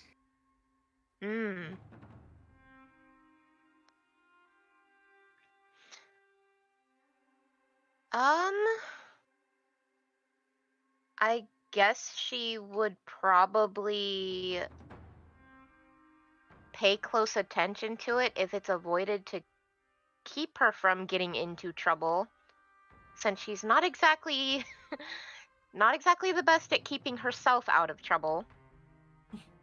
You will see why. Given all of the scratches and scars all over her body, she's not exactly the best at keeping herself out of trouble. So she would definitely keep a close eye on where this raven is going. However, if she did happen to notice him, I don't think she would react right away. But be very, very cautious and wary.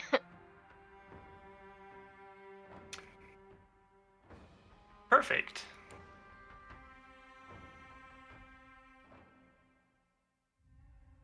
All right. So the party starts heading the direction Grak is now leading. How long do you want to go for, Grak?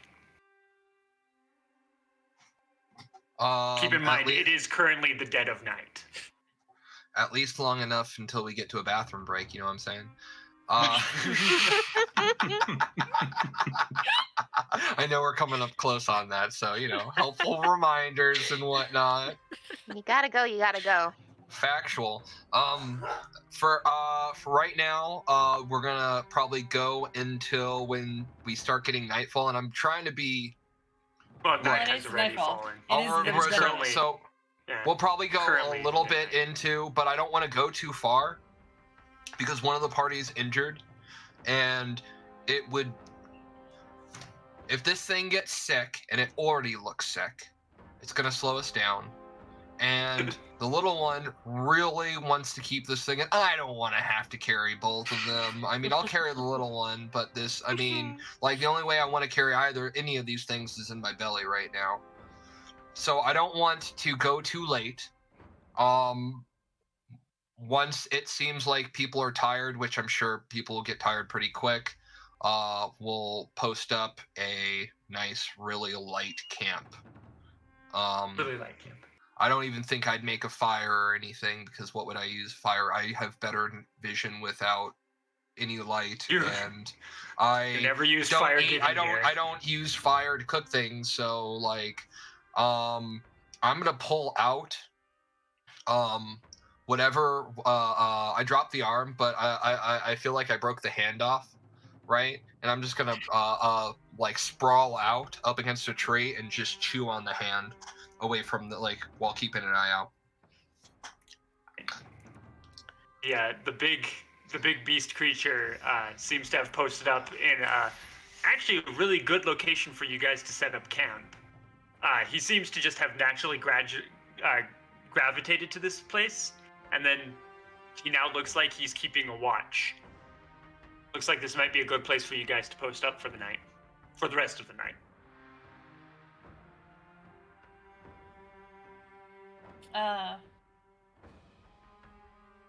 I will set up. I hurt. It's been a day. Somebody needs a long rest. You also notice in the pack that you were given by your brother-in-law that he has given you supplies like a bedroll and something to sleep under. So you're not that you need anything to sleep under, because the canopy is quite decent. And by quite decent, it's perfect. I am going to set up the covers, the bed. I'll set the little one on it.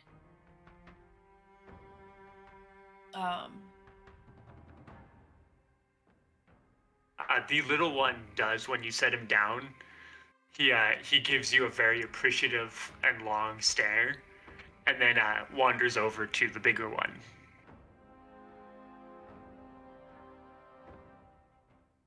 But he does not leave your sight. So if you move where you might not be able to see him, you do see him shift. Yeah. I was gonna say, just when the little one comes over, I'm gonna break off a couple of fingers and. I mean, that's why he went So- over there.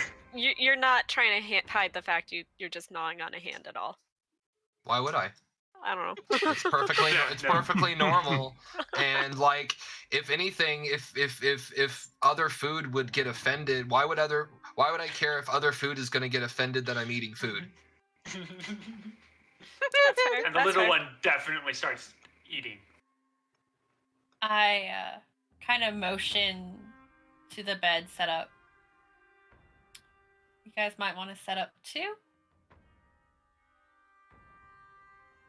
I'll be right back.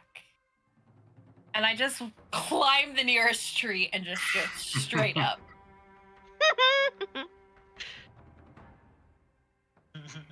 How culturally, I guess, would I feel about a hand just being eaten? It's not an Oh. ogre hand, or it's a elven hand, if that helps at all. I mean, culturally speaking, you definitely wouldn't see an orc doing that. Mm-hmm. But also, you definitely wouldn't see an orc treating a dead body in that manner. However, this is also not a creature you've ever seen before, so you feel like it's more of a beast than a man per se. So I maybe was thinking it's an animal, so yeah, I'm more animal quality than anything. That's true. yeah, you You are definitely my see it. spirit animal. You definitely see it portraying traits of high intelligence, like you would, or like an elf, or Mhm. like one of the humans. But definitely get the feeling that this is normal for him. okay. A whole new meaning to the term finger food. Right? Kind of like the conversation we were having last night during the forest. She's gonna kind of survey the people she ended up with, and then kind of go like with her back against a tree and pull the lion skin that she's wearing over her, because it is very cold. I don't understand how you people stand this weather, and try to rest some.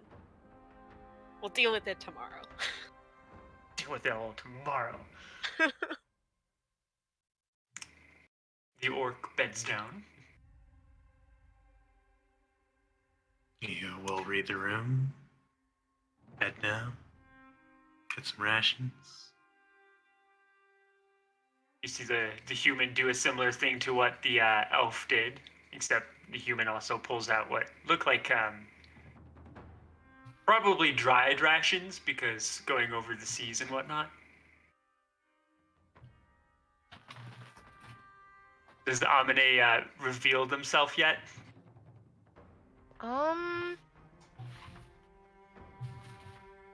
Not quite yet. Not quite yet. Perfect. Not quite yet. Oh, really? Lingering in the shadows. Because I've been keeping my eye on you. And if they start bedding down and you don't come out of hiding, I'm coming and picking you up. Real quick, Sphinx is still completely oblivious, Yes. right? Okay. Okay. Yeah, the only two who truly noticed, the only three who truly noticed at this point are Yo, Grek, and Polaris. Even the little one has no idea that Amine's following them. Can I go can I try to go super stealth right now? Well, the little one's trying to have a conversation with you. Oh, is he? So, Okay, yeah, that's why he came up to you. gotcha. I thought he was just hungry. No, well, I mean, he is definitely hungry, but when he does sit down next to you, he looks over at you and he goes, "My parents sent you." Huh. Do they know what happened? Not my problem. Didn't ask.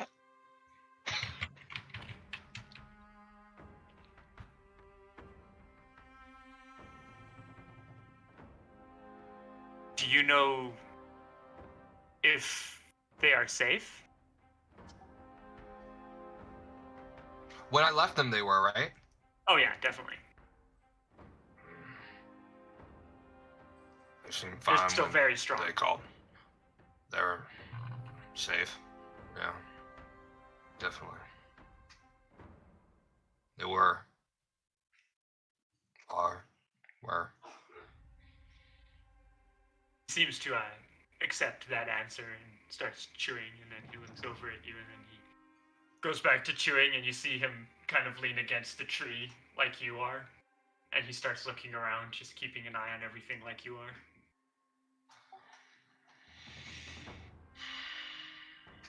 These things helped you? Yeah, that one pulled me out of a box. What's with the other ones? I don't know.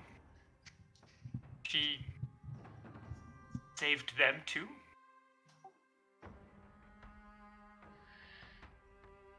Well, I made my job a little easier, so maybe we won't eat them today. Save them for another night. You keep an eye out on these guys. I'm gonna go grab some meat. None of these things look healthy enough to go hunt for their own, except for that big one, and it's already looks like it's curled up. Okay. I'll be right back. And I'm gonna go off. Stay close, but I'm gonna go hunting, so to speak. Go hunting. Perfect. Right, Polaris. You Hi. climb the tree. I do. You found a Get to the. I have a river. Aww. She's so cute. I was a bit too loud. I startled her. Give extra I- headshots.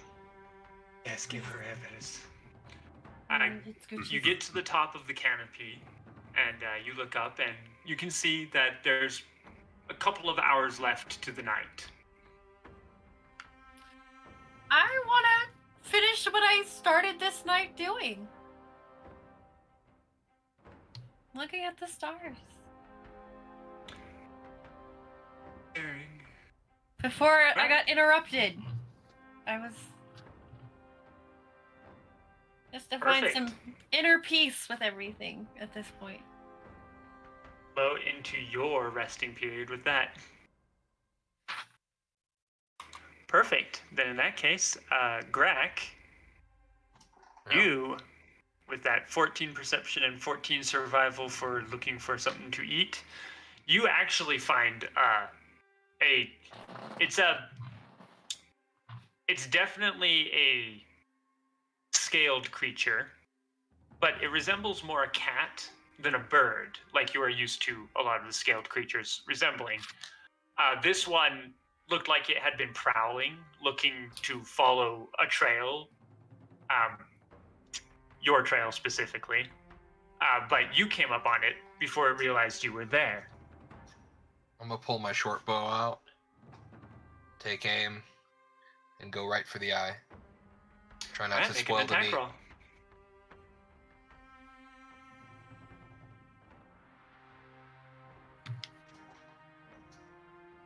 That is a 17 to hit. 17. I'm Oh, yeah, hoping that hits. You hit it. What's I get my sneak attack on that. I'm sure I'm surprising the living hell out of it. absolutely? 12. Well, oh, it's dead. Yep. Right through the Straight eye. through. Right through the eye. So I'll go. Barely even makes a noise when it falls. I'm gonna go pick it up and drag it back to the camp. Kind of as I come back to camp, I'm gonna kind of rip a leg off and like hand it to the kid, like in passing, and not really say anything to him, and then just drop the thing dead in the middle of camp. You're gonna hear just a little bit of tittering and just kind of like a gesture. I'm gonna grab a leg myself, go sit down with the kid, and go chow down. Chow down. For those of you still awake, it's kind of grotesque what happens. The gnoll, the boy. big creature, he drags. It's kind of. A lot of the elves have been referring to them as saber cats. So Amine, you'd recognize it as a saber cat. Dead. But killed very quickly, so hunted to perfection. Missing one of its legs, which you then see gets handed off to the little one as the big one passes in. And then it gets just dropped in the middle of the camp. Rips another leg off, goes and sits down, and there's now a dead body bleeding out in the middle of the camp. Oh, goody. Did I say I wasn't coming out of hiding yet? I meant not ever. After that? Yeah, I'm kidding, I'm you're kidding, I'm kidding, I'm kidding. You wouldn't be wrong though. Oh man, I don't blame her. I wouldn't be part of this group if I wasn't ever coming out of hiding. I mean, do you really want to now? I mean, this is what you're getting yourself into. I don't know. I'm trying to decide if I'm awake or not. Eo has been taking just various notes on different flora. And once that body is dropped, I will I'm quite cautiously curious, walk up human. to it. How are you seeing anything? Well, okay. I've That's got dark right. vision. I've got dark Wait. vision. I don't, do I? Hmm. I don't think the orc does either. I don't No, think they do. I don't think No. orcs do. Oversight on the DM's part. Mine. We are going to, of course, make sure everyone understands that there are plants that are bioluminescent in this forest. So while it is always canopy, there is Light always source. seemingly some kind of light source from somewhere. Not necessarily enough to perfectly see by, so usually you do still need more light, but when it's all you've had for a while, you get pretty used to it, even if you don't have dark vision. I will have lit a torch for taking notes. That would have been the point where you would have needed more light for writing. But for the most part, Sphinx and Eo, you wouldn't necessarily have too much trouble moving around now, like following someone else's footsteps in this kind of light. Would have been Would hard we- at first, but you're fine now. Would we? How would a gnoll react to fire? Okay, that's a good question. You've never Because- seen it before. Right. I don't think that we would use it for. We have dark vision, so Anything. I don't think we'd use it for light, and we don't definitely cook things. So I don't Mhm. know. I would use fire, and it would be more scary than anything. Yeah. Well, Greg, I can tell you how the little one's going to react. Oh How would no. you like to react? How do you light the fire? I have a little tinderbox, just little sparks on some nearby tree beard. So I imagine we're sitting eating food, and I see this. I see the medium rare with some tools and just like clicking like really puny weapons against like other weapons. And I'm just every once in a while it kind of like sparks, I assume. And then all of a sudden the whoosh. And at that point, I think I grab the kid, pull him around the around the tree trunk, and then I'm on the other side with a bow out, kind of looking at it for a second, like this thing created the thing that burns down villages. I will. Oh. Theo will freeze. Yeah, little one We'll peeks kinda- out. Put a hand up. It's gonna just set the torch kind of like in the ground. And just put both hands up. And try to portray that this is not enough to be a threat. The general feel, by the way, wakes you up, Sphinx. You feel specifically, actually, you feel a nudge, almost like someone says, "Hey, wake up and check this out." How does a 18 insight treat you there? How do you feel about that? He's genuinely not trying to cause trouble. Kind of back and okay. So you're gonna see Grak taking kind of slowly put everything down, get everything kind of put away, and then generally he walks on two legs, but he's gonna kind of get on the all fours and kind of crawl slowly, kind of come up closer to this thing, because it's not like when he's used to seeing fire, it's wildfire. It is village destroying. It's a very big thing, and this is just small little fire that you made. I'm probably gonna kind of get close to it and kind of look at it, and then you and it. And you don't seem like a threat. It seems more like a threat than you are, but you're also the thing that makes the fire. And now I'm kind of equating you with danger. So I'm gonna just back off, nice and slowly, and go like comfort the little one. But man, I'm keeping an eye on you. You make the danger. Like the rest of them, like this was fine, but you make the danger. So while this is happening, Sphinx is going to just sort of survey the situation and do what she thinks the best course of action is going to be, and that's to go up to the carcass, rip a piece off, and start cooking it over the fire. The orc starts cooking a piece of the meat. And I was going to also slowly just carve a piece out and also cook it a little. I'm going to cook some Okay. extra, and then once that's all done, I would like to slowly approach the two creatures. Sphinx Yeah, is creatures also going to comment, it has weapons, but no fire? What animal is this? Well, the, so the the little one, weapons by the that, way. so I do want to point out that the weapons that I have, you have to understand when I say short bow, when I say daggers, do not think They're made of bone. metal. They Yeah. are made of bone. They are made of things Same like with that. the orc. What Same with the the orc. orc weapons would be made of the same thing. So Yeah. yeah. So okay, cool. yeah. The weapons would be very similar, in fact. Sticks and stones, baby. Ah, Exactly. yeah.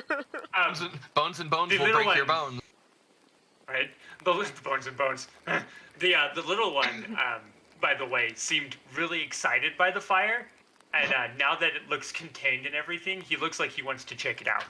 But Oh no. he is After keeping back because it's pretty obvious Grak is acting like it's dangerous, and he is following the lead of the bigger one. After having cooked a little bit of it, I was going to leave it maybe like 5 feet from them, back off, and go back to doing my own. The little one looks up at you, Grak, sniffs at the meat, and then looks over at you, and you can see he's salivating. Like he looks like he wants to eat it. I mean, they burnt it. Like, probably not It going to be very smells good. good. It smells better, actually. I'm Can I not try going to it? stop him. I'm not going to stop him. I'm just Does- gonna kind of look at it, and I'm not gonna say anything, but I'm not gonna stop him. Does Sphinx I mean- see it being curious and Yeah, they're chittering between each other, and you see Yeah, them sounds- clearly talking to each other. A little bit of that going on. Yeah. And we're just kind of pointing at it and kind of looking at it, and I keep on like having a snarl to me and whatnot, almost like I'm smelling bad things. Like, Almost like Well, you want to what? not like it. well, I've never had anything in my mouth that I can't eat, but you know, some things are better than others, and who am I to question what you eat? Go ahead. I ain't gonna So kill you. the little Knoll walks up and takes one of the pieces you cooked, Dio. oh, she was And, gonna rip a piece off. Or EO cooked. Yeah, EO cooked Yeah, some. Dio cooked. I didn't hear. Yeah, that. you I'm so cooked it. sorry. Yeah, you're good. But yeah, he's gonna take a piece and he's gonna start eating it, and very quickly he goes from just kind of gnawing on it to stuffing it in his mouth like he can't get enough. Really? Bird? He nods vigorously and starts eating as much as he can. Have you guys like built a fire now, like a little campfire? No, they're just cooking over. You're just cooking over a torch. That's basically what they're doing. He's cooking over a torch right now. Noticing what I would presume to be fear, I would keep it as the small torch. Because I already have rations, I just wanted some. Light. I'm gonna let the kid eat, but I'm super skeptical, and I enjoy my rotting meat personally. Thank you. Besides, this is as good as it gets. This is a fresh kill. This isn't even 10 days old, and that's when it starts to really get that good smell. You know what I'm saying? And those tastes. It starts to yeah. really bloat and tear at that point. Oh yeah. Extra protein also involved. Oh yeah. Well, you get the maggots too, right? Oh, those are. And the extra protein. Anyway, with that, I will go ahead and let you guys all take your long rest. You will be starting later into the day than normal because you do need to take a rest. But I'll let you take your long rest, and we will go to break. Hey. Huzzah! Alright. Because Huzzah. the DM needs to take a leak. Yes, that thing that I said 20 minutes ago. Yeah. You said it. Closer to Who's 40 counting minutes though? ago. Who's counting? I'm not me. But it's relevant now. It is. It is relevant. You're right. All right, we'll be back.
Hello there.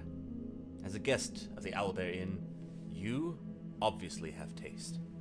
Now, as a person of taste, have you ever thought to yourself, I need to watch an artist who also has taste, with a sense of classiness and intelligence, heightened by sitting in a leather armchair before a fireplace with shelves of books behind?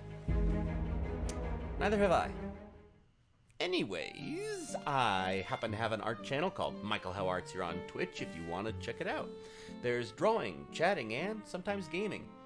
If you enjoy fantastic characters and comics, or just having someone to hang out with while doing art, you should give Michael How Arts a look-see. That's twitch.tv/Michael How Arts. And if you visit, maybe, just maybe, you'll occasionally have that artist sitting in front of a fireplace to give you a +1 to the richness and culture of your Twitch experience. Though I wouldn't count on that. But please, do stop on by. Thanks for your time, and have a wonderful day. I'm Michael Howe, and I approve this message. Oh, you don't believe me? Well, I did this, and this, and this, and this, and this, and this, and this, and this, and this, and this, and this, and this, and this. Hello, everybody. Fine All still. campaign, all I wanted was to pass wisdom saving throws, and I never do. Even with advantage? I have advantage. I have plus. All my feats almost have all been going into that direction. No. Oh, that's awesome. Consent is always important. Agreed. You're next. Why am I so bad at this game? Jeez. Might be genetics. Attack first. Think never. Hey, folks. You feel a definite pulse of magical energy as you shake his hand. You just made a deal with the devil. Yeah. Oh, damn. Roll a will save. There's more up there? We have to... I fucking hate this level. We could have been playing Valheim. Dog, dog, dog. Save me, save me. Where are you? Get in front of me. Get in front of me. Get in front of me. I'm coming. I was marking the cave. Dogs. Santa. Ah. Get the dog. Help. Hello, folks. There. Apparently, I can't remember your name at all. Who's Ingrid?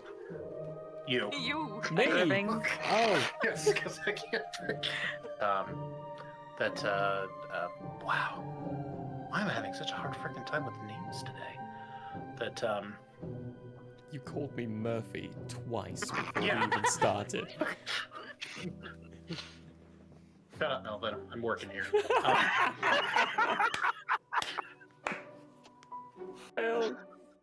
Alrighty, naked. That's a good drawing, right? Damn right, Zach, that's Really good. good. Oh my gosh. Love it. Thank you. Wow. With someone. Wait, you just said they had a book. That being Yes. said, we will. Yes. And then you emphasize that there is a book. Holy! Way to catch on to that like a minute and a half late. There's books, there's diaries, there's maps. Wait, there's a book? We have not been consistent with this at all, have we? No. I'm not even going to try and pronounce most of those. Wow.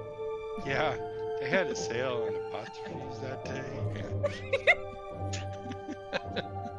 Hello, everybody. I don't know what's really going on. Hi! We have you on speakerphone. I was just gonna say, this is one hell of a collect call, man. I didn't know he knew Infallible Relay. Does anyone know what the rates are? I don't have that much gold. Did you know back in the old days, in the medieval times, they used to put lanterns, hang lanterns out on front of horses to help them navigate during nighttime? Oh.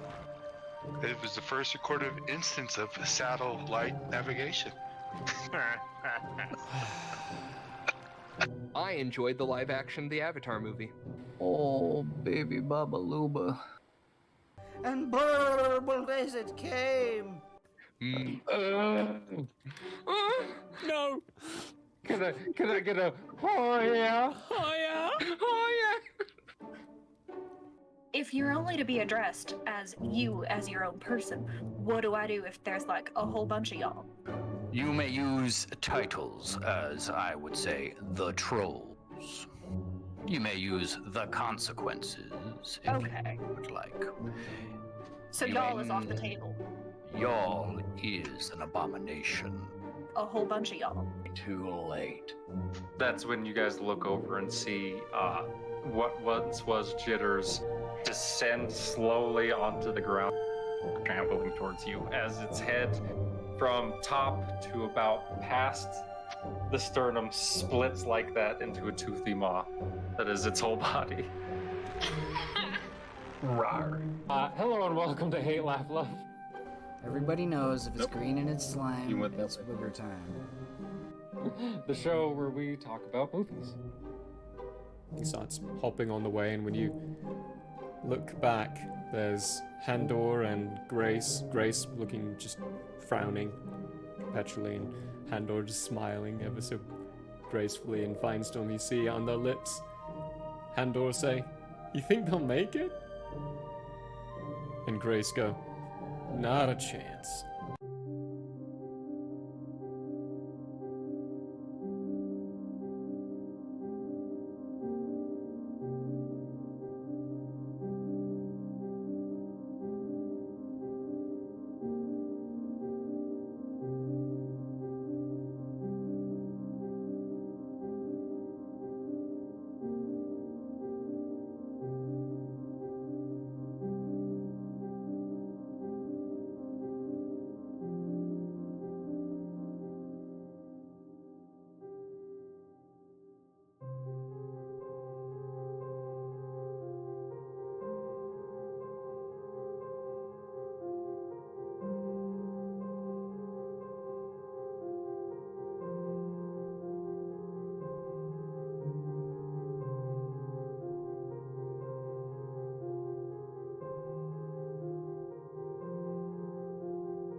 a lot about cicadas today. I didn't need to know most of this. Well, when you hear cicadas, it's I just had sex. That's copyrighted. Don't copyright strike us, please. Yeah. So you guys have managed to have your rest. At one point during the night, when the little one did actually get tired, he did curl up on the bed that Paul made for him. At sunrise, because we only had a couple hours left, I climbed back down to finish my rest. Probably curled around the child. Yeah, so when everyone comes to, essentially, the elves coming back from their trance, essentially, and everyone else coming back to being awake, yeah, the little one is with the smaller, sickly elf thing back. I wouldn't say sickly is the right way. She just looks void of color. No. You have to understand, from my perspective, like, these aren't... Look, you're about this big, you're thin as a rail, right? You have no meat to you. You're a sickly little rare thing, and honestly, you're kind of not even worth eating. Like, honestly... I mean, I would do it still, but I wouldn't have, like, the same joy, you know what I'm saying? Because I'd eat anything, I don't give a fuck. But, yeah, it's not... So, I think at this point, Grak is seeing the party more like a team and less like a meal. Though, really, the big one, like... Maybe there'll be others. It's fine. I'll find a reason. It's okay. It's just, you know, I mean, as long as it'll be fine. But it seems more like a hunting group, and right now all I care about is getting the kid, and as long as the kid's happy and will come with me, I think I'm pretty okay with him snuggling up and hanging out with his meal/pet. All right. So I will just be off on a tree and be watching, but I'm going to be keeping an eye specifically where I think there's a little elf in the brush. Keeping an eye out for the hidden one. The dirty one. Yeah. I mean, at least that one had a little meat on their bones, but still. Probably currently halfway up a tree and passed out, probably. Snoring. I don't even have to look for you. It'd just be like, just laying on a branch, limbs dangling off. And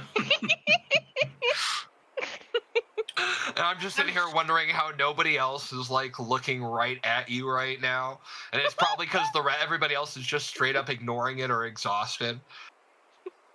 Just the tree branch just completely over the entire group. Hanging there. Dangling. Nobody's wondering where these extra arms and legs are from. Did he hunt another one at night? You'd be surprised. You'd be surprised how often, and this is true in gaming too, people don't like looking up, man. No. People don't like looking up. They liked looking around, so like... Well, I mean, all that's there is trees right now. Nobody's interested in trees. They've seen them. You've seen one, you've seen them all. Yeah, no, I was up at See the Stars, saw her just kind of sleeping there, and I was like, okay, cool, she's still with us.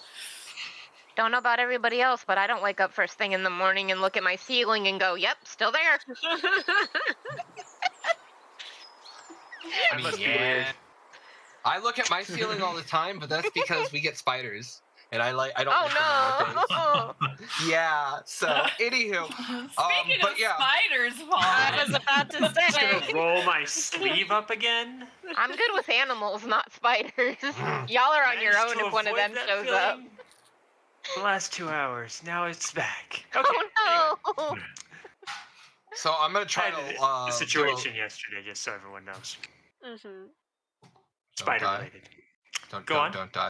I'm gonna. I don't think we need to do a night watch necessarily, but I'm gonna try to be sleep as lightly as possible.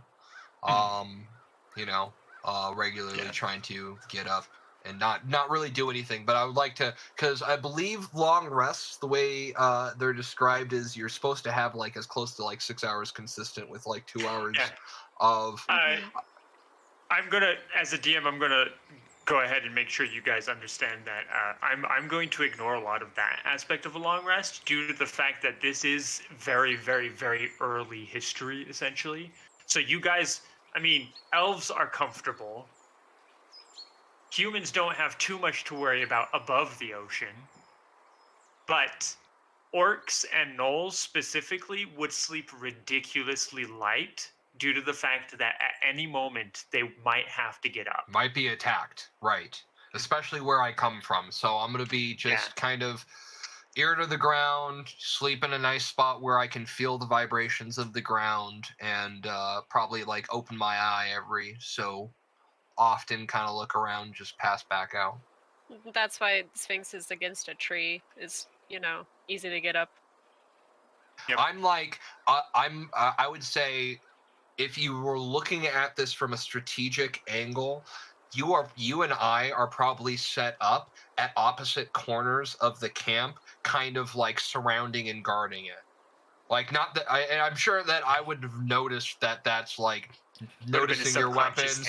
Yeah, we probably, it was a subconscious where we set up, but I still would have noticed that the warrior, the big thing, knows where to set up, which makes you less edible, because now you're valuable to me as a warrior.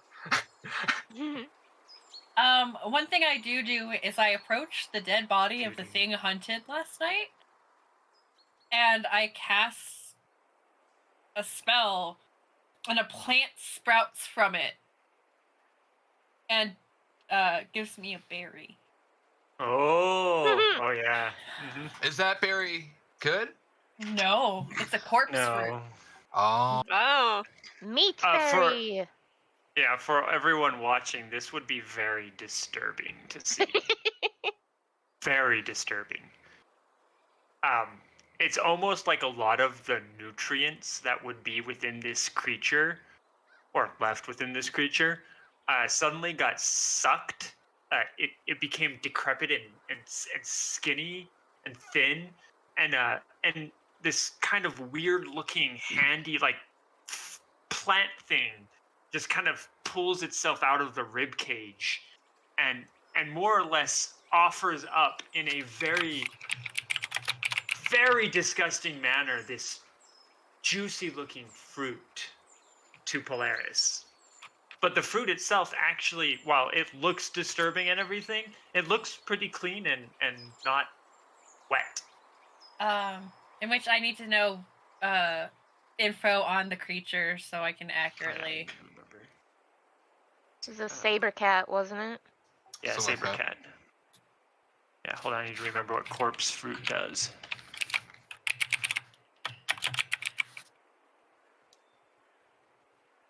I might have to just type it up to you. Yeah. Here, hold on. You have that fruit.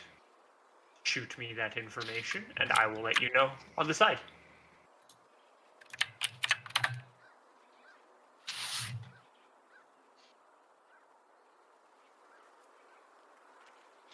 And this was, you did this the night before we go to sleep, or the next morning? In the morning, next morning. Yeah, next morning. I'll be perfectly honest, I'm a little upset. Because that was breakfast. Gonna eat that. Oh no. You stole his food. What's your spellcaster modifier? +4. So that's a 9. 9 recover? Okay. Yeah. I don't even eat the berry, I just stow it away. Yep. Oh that one no. is a 9. There it is. Perfect. Curiosity is gonna overtake EO and just try to draw it as accurately as I can in the list I have. I'm gonna go and sniff at the carcass. It smells like it's been dead for years. Ooh. I'm gonna eat it anyway. I mean, there's still some nutritional value in it specifically for a gnoll, so it's not like it's going to go to waste. Yeah, clean out the bones, make a few daggers. I'm a little upset. It's not as filling as I would have liked. And that means I have to go out and get the kid more food. God damn it. Well, actually, while you're thinking that, the little one actually seems less disturbed by what just happened, and very happily just yanks off one of the remaining limbs and starts chewing on it, even though there's not much left to it. There's still marrow in the bones. Just remember to suck at it.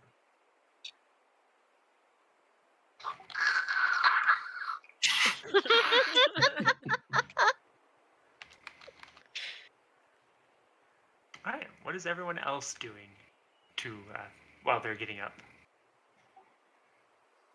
Definitely gotta collect those bones to make weapons. I'm probably going through my my bag from my brother-in-law. Perfect. I haven't had a chance to stop and look at it. I haven't really had a chance to stop and do anything since everything kicked into motion. In fact, this is I mean, last night would have been the first time you had a moment to stop, but this is technically the first time you have a moment to stop and talk. And going through that bag, you do find your basic supplies, essentially. Mostly foods, mostly dried foods that he was able to store in there.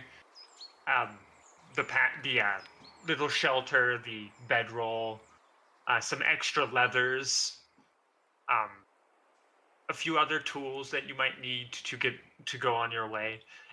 Basic things for anyone who might need to get out and get going quickly. Is there a change of clothes that looks less like I own the fucking world? Absolutely. In fact, right at the bottom of it, it's almost like it's just completely plain normal person clothes. Almost similar to the clothes of the one that's hanging still sound asleep above you. Is wearing. On that note,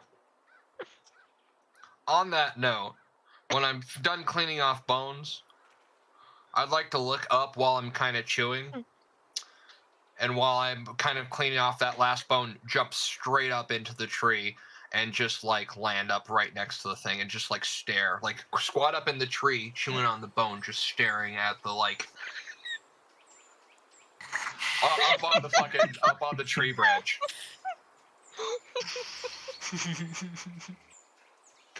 All right.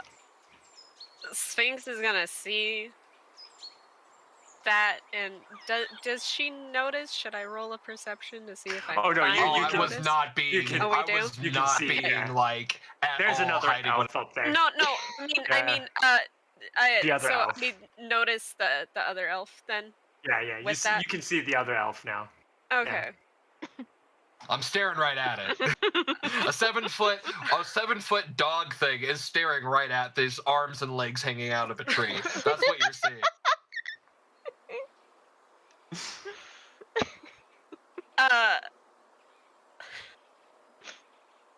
I'm sorry. She's gonna look and go, maybe they grow on trees? That's actually a good observation. I wouldn't It have thought really of that. is. I can't blame her for that one. Trees And are then, just comfortable to sleep on. But that one wasn't there before. Yep. Yes, she was. We grow overnight.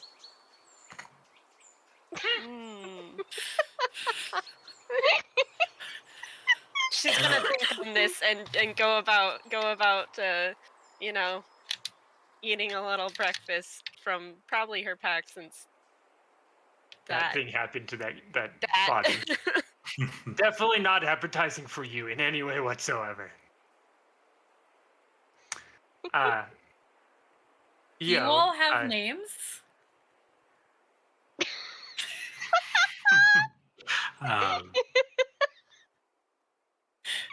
Once. While all this is going on, the other elf perks up out of nowhere. By the way, what do I call all of you? just randomly says that from the tree branches. I'm just sitting Everyone's in my like- bag, changing clothes, like half, just completely like half naked, switching clothes out. Like, do you guys have names? Yeah, absolutely. She doesn't care right now. So now what should be running through your head, Sphinx, is do they have the same thought process at the same time?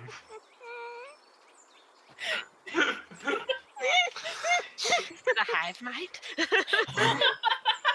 Did they Do they both share ask? a brain cell? Did they both? So you're telling me they both asked what everybody's names were at the same time? One on the ground trying to do things, and the other one half a fucking sleep. That's what happened. I mean, a look if of you- just if you wanted more to wake up- confusion is on Yeah. Sphinx's face, basically. She I mean, doesn't that say would be anything, funny, but no. No, I'm gonna still. Well, actually, you'd be waking up at this point. Now that everyone's starting to move around and there's a big creature staring down at you. You would Well, be I waking would up at this point. assume. Well, I would assume that this 7-foot dog thing jumping onto the same branch as me would Would probably definitely wake you up. I would wasn't trying to move be the stealthy. branch. But actually, I was probably. I have a really good deck, so I was probably pretty. Here, let's see how nimble I was real fast. Ooh. 17 plus 4, 21. I was pretty nimble. Pretty nimble. Yeah, I mean, while his landing definitely didn't wake you up, the fact that there's another being there and he's standing over you. I'm sniffing you That too. breath be rang. Be rang. And oh yeah, it is, and it's Well- full of like dead corpse, and I'm sniffing you because honestly, I'm kind of hungry. And He if you're smells not like a part of the predator. things that are, oh yeah, I am, and you're not part of the things that we were trying to save. You're just kind of like there. So I am looking at you like a meal and like a literal snack. You know what I'm saying? Yeah. He looks hungry. You get the impression he might be sizing you up for your food. While chewing on a bone, just like. Well, given being raised by animals, the animal instinct would probably definitely make me realize that somebody is there staring at me while I'm sleeping. From this definitely totally planned nap around dangerous people that I have no idea who these people are, or what they're doing, or what they're capable of, or what they want. I definitely plan to fall asleep, yes. I'm looking at. By the way, I am looking at eating you, and that's what is in my eyes right now. But I'm not like being aggressive or trying to attack you. I'm literally just staring at you like, I mean, if I ripped one arm off, I could probably chew on that during the morning, and then like throw the rest on my back. So it's more like I'm just kind of thinking about it, you know. Well, look, the rest of you are out of the question at the moment, and I'm hungry.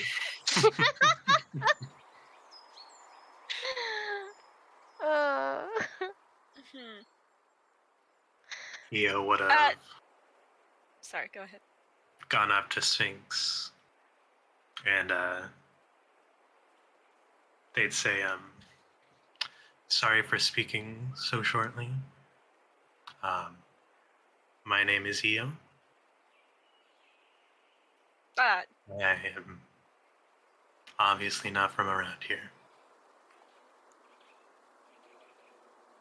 Obviously?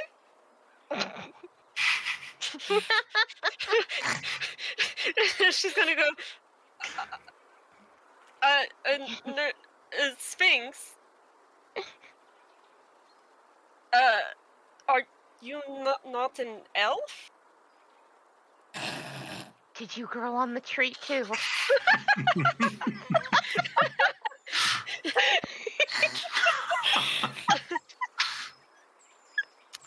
I approve that message. No, I'm here on sort of expedition. So you are an elf. Still no.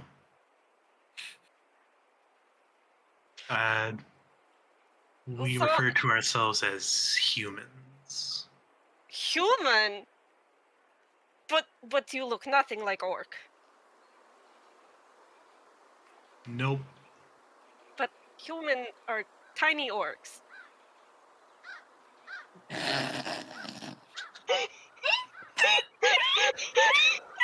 Leo generally doesn't know what to say.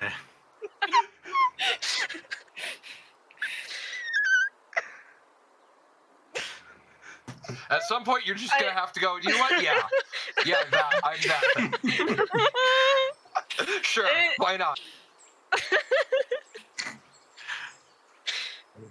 Leo has been dragged everywhere.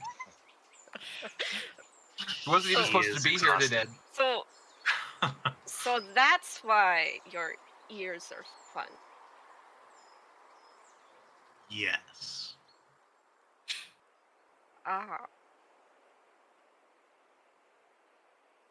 Humans are weird elf. Small orc or weird No. elf?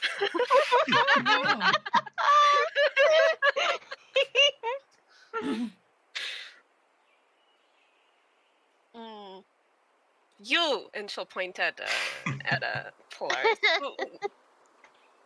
The one who takes punch well. What is your name?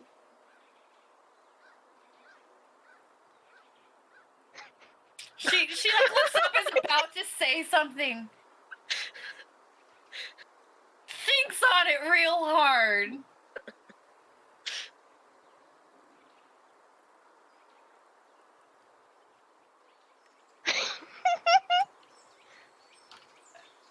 And goes, Polaris works.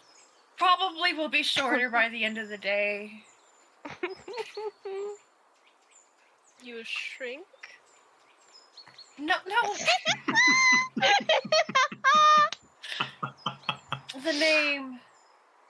People know my name. I should go by a different name. You get many names too. Oh, well then, I am Nurse Sphinx. What?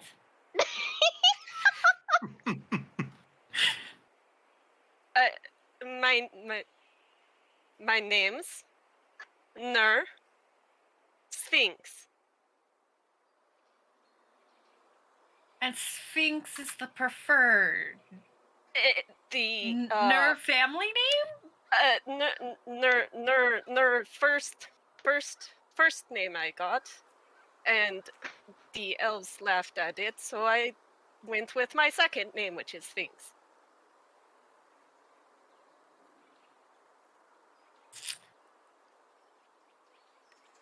This is why Sphinx, and she gestures to the lion pelt that she's wearing. Thinking that explains anything.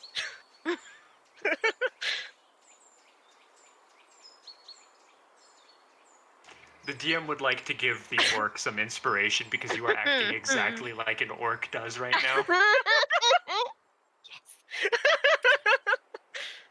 Now I just need to know if you can even say my name. Polaris.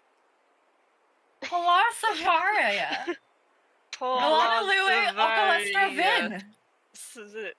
What? Yeah, there's accurate. There's like 13 syllables within the first two of my 4 names. Amine, the final name she gave, the Vin name, does actually strike you. It's often amongst traveling elves, probably some that have attacked you, considered a kind of forgotten name. Like, it's said in kind of a awe kind of way, but nobody really knows why.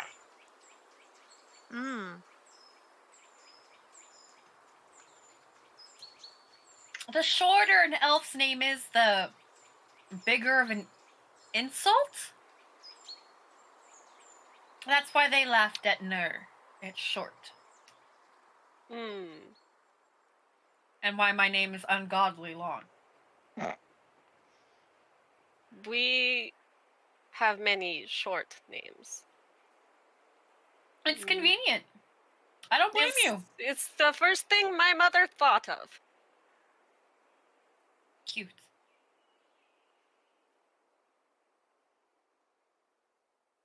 Polaris. Do you know the smart animal? It did not look like you did. You mean the baby and the big one? Are they the same? It kind of seems like they're the same. And now that she mentions baby, you do look at it and it's like, oh, hey, that does kind of look like a baby big one. Okay. Oh, my brain went somewhere else. I was like, when you said, are they the same, I thought you meant, like, are they the same person? Like, are they the same creature, like, sharing the same mind? And I was like, wait. This just got a whole lot more complicated. Something's gone horribly wrong. Don't spoil the twist for later. It's a double twist. It's a twist that twists back. Okay, hold on. My cat's The trying big to one make was it normal. controlling the baby to lure them all into a trap. That's right. I saved the baby like I saved you. Probably from a similar fate. Might was saying.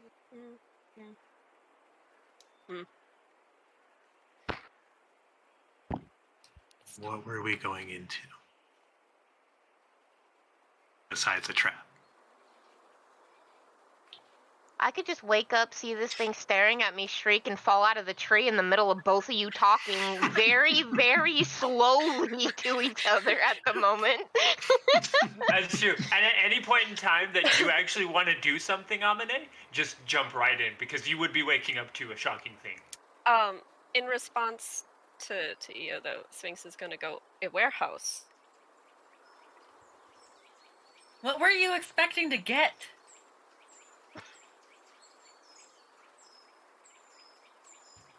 I'm here. You were, you were promised specifically, Io, a very vast number of unknown herbs that you've never heard of. A lot of them were named off. 95% of them were fake.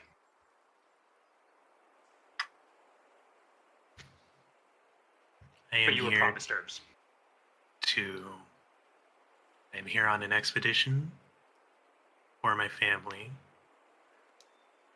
to gain new knowledge of different healing herbs. I was promised such things. I have been led further and further inland.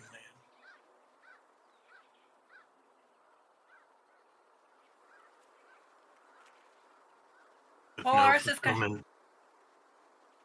Yeah, Polaris just like kind of looks at you like you poor idiot, and then looks to Sphinx. What exactly was I promised? I know what I'm looking for, but I don't remember what Oh, exactly. you were promised a cure to your rage problem. Okay. She's gonna just go, rage. Or, well, a way to rage? The cure. I need the cure. My family is not the one to ask for cure from rage. I was told that the elves have cures for everything, and so to go to the elves, they could help me with my rage. Or, well, yes. Well, I guess you can't rage if you're sedated. Well, no, that's the issue. That's the issue. I can't. I need to. They weren't gonna help you rage. And they were gonna find out what makes you tick, what makes you work, what makes you, and find a way to destroy them, exploit them, and they were gonna do bad things to you guys.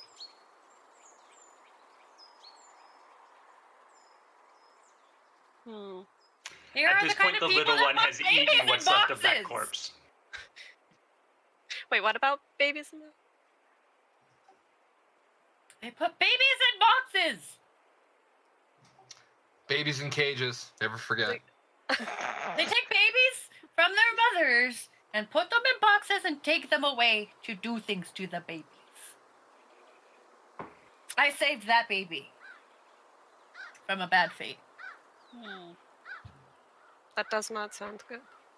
No. I'm finding out. I found out very quickly yesterday. My family are very bad people. And a lot worse than I thought. A lot worse. I am sorry for you.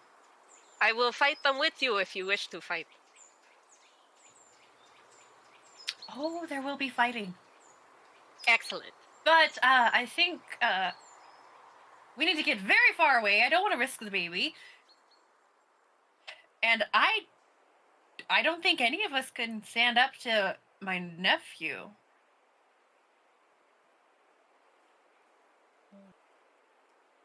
The really, really angry one from last night that was yelling my name. Really likes to kill people. But so you will fight them, but later. I need to learn how to fight. Oh, I can teach you. All people should fight. I just kind of like... Do you... The size of the weapon does not matter. It is how you use it. That's what she said.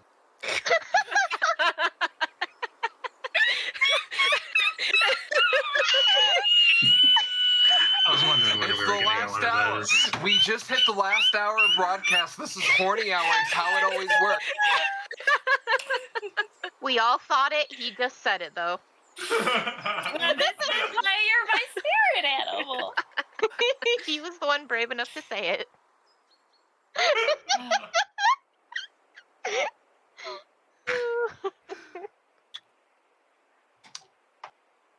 All right. Abene, Okay. at this point, by just natural causes, you do wake up. So I was gonna say, if she hasn't woken up yet, I was kind of looking at her like food, and if she refuses to wake up, which is cool, I was gonna just kind of throw over my shoulder and take her for lunch. So if she doesn't want to wake up, that's fine. I know she has bad taste in everything. So if I throw over my shoulder, I can bring food with us. Right? So if she would like to not wake up, that was my plan. No, at this point, she would probably wake up, yes. Wakes up to a big creature standing over you. Slowly wake up from that unplanned nap. Yes.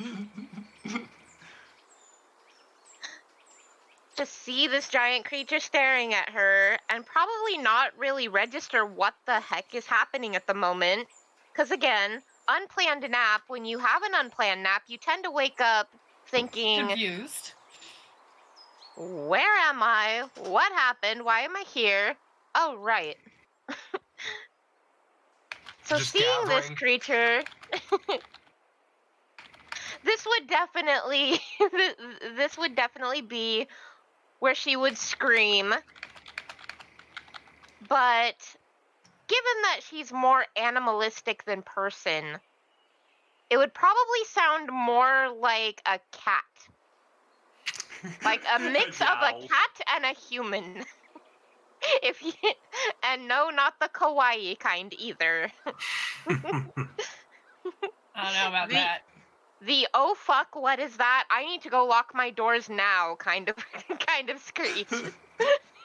I got the kind that you hear at night and you go, am I gonna die? Fuck, the cats are fighting again.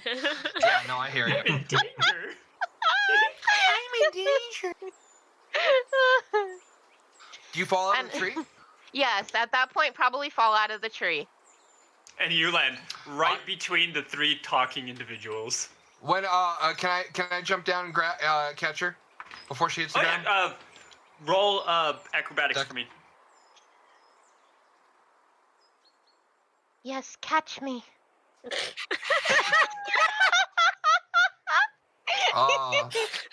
Not with that roll. shout out to the 2 crew. If that's a acrobatics, that would be a total of 6. I need. Are you gonna land on your face too? I need percentage die from Paul, Sphinx, and Io, and then I want you to also roll me a percentage die, Greg. 50. Sorry, guys. Are we both falling out of the tree? Basically, yes. I'll just land in front of all 3 of them, and you'll just land directly on top of me, and then we're both dead. I rolled a 30. Oh dear. Got a little over enthusiastic. I don't know where the percentile went. Didn't even hear it fall. Done. I didn't. Do you want me to roll one for you? 24. I have more dice. 24. Perfect. What are we rolling percentiles for? To see what happens. We don't get to know yet. Surprise. A bad dex check trying to be nice is turning into fun. What did you get, Paul? Oh, hold on. 45. 45. What did you get, Sphinx? 50. 50. All right. 30. 30. Well, you almost land directly on top of Io, but you manage to avoid him just by a hair. But you do not manage to catch the falling elf, who lands right in the middle of all of you guys on her back. Ah, finally joined us, I see. I imagine I'm like half over, like just barely catching myself over Io, and just kind of like straighten myself up, because in my head I'm super embarrassed. I'm just like, holy shit, that was fucking embarrassing. And then I just kind of like stand up and don't say anything. I just kind of grunt at him, and then like kind of back away.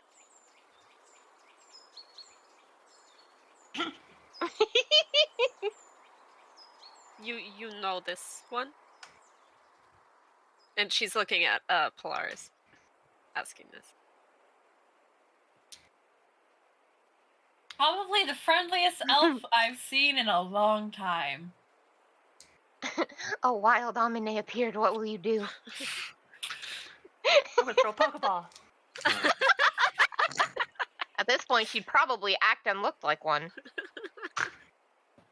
Gotta catch some of them.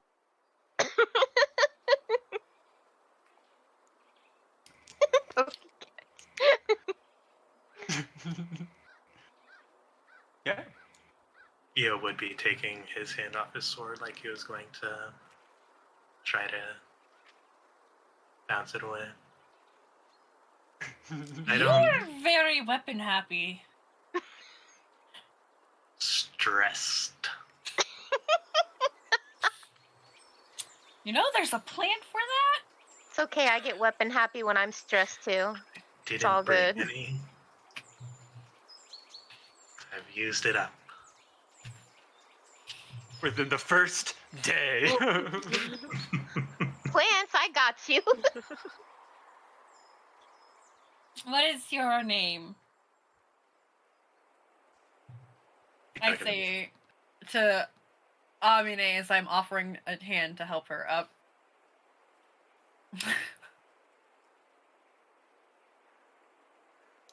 I would just stare up at you for about 5 seconds and then stare at your hand a little bit longer.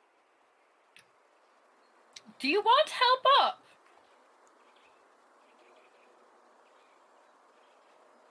At this point, my gaze would probably move to everyone else, thinking that if I moved, I'd be dead. Considering the, amount of weaponry there seems to be suddenly within view. I'm still chewing on a bone. I got a bone in my teeth. Just taking my hand off. Okay, I'm sorry. technically, Weaponry and teeth Technically, that are Sphinx visible doesn't to me have right any, now. but she's always armed. I too have arms. Ow. the little one, the youngling, comes over to you, Amine, laying there, and offers you what looks like the jawbone of the creature that had been killed and eaten. Jawbone. Mm-hmm. It looks like he's offering it to you like it's a meal, or like it's a snack or something. A friendly gesture.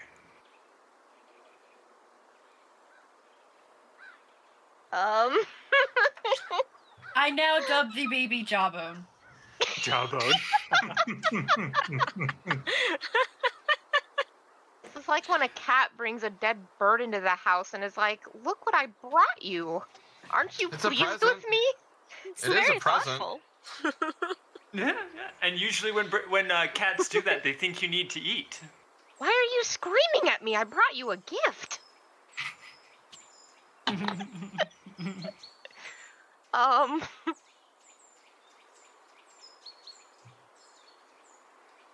At this point, her hand would probably seem a little bit more inviting in my head than everything else happening around me.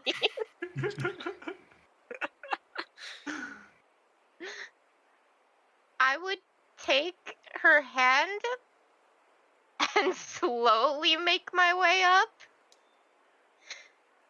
Not really convinced that I'm 100% safe still. You're not. Nia would have backing up to give some space. It's a good observation. But still not answer her question as to what my name is or who I am.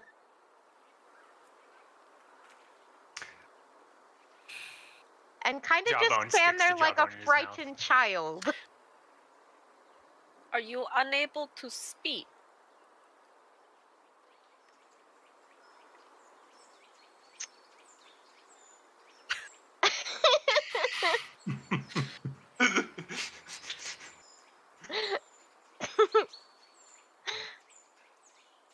The deer in headlights stare turns to Sphinx. No, this is just the reaction a lot of people have to my family. Either don't say anything at all, or try and get as much information out as possible. So right now, are we in a stalemate right now where everybody's just kind of like not? Because I don't understand what you guys are saying, and you're all just looking at each other confused. And as roll far as insight for me. Yeah, you, Greg. My arm out to Amine shifts to the baby as like a, do you want up? He does actually climb up. 10. Jawbone. Fully in his mouth, he's chomping away at it. You said insight, right? Yeah. Yeah, I only rolled a 10.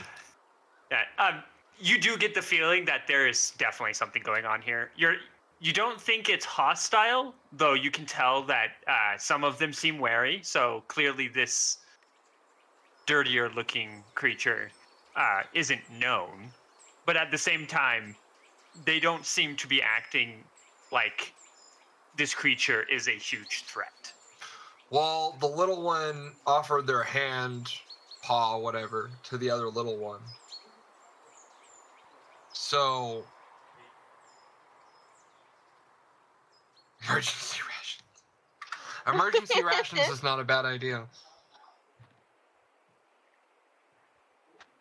Yeah, we need to get a move on. So, if nobody is, I'm gonna try to let them sort this out for a minute. But if this doesn't get sorted out soon, we're just gonna start moving. So Sphinx is gonna look at Dirty Elf, who has not introduced themselves yet, and just sort of starts to notice the scars all over, and look and go, "You have many scars. Have you been in many battles? I have not seen any other elves who have been in many battles." The angry one. It's been in a lot.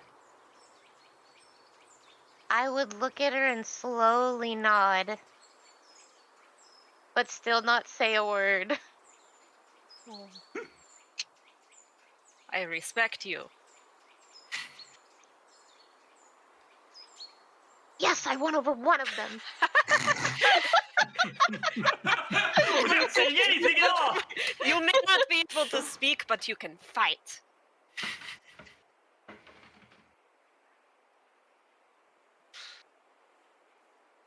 Given I have a spear on my back somehow. Hopefully that didn't break when I fell. Nope, it is quite intact still, surprisingly. Hey, it didn't stab me, and that's a win in my book. No new fresh scars from your own weapons. Maybe from the ground, but not from the weapon. The ground's Slight easier to the ground is easier to recover from. Nope. Yeah. She would definitely probably stick closer to standing next to Pole, though. The other elf. Yes. Also, you notice the creature that's on Paul.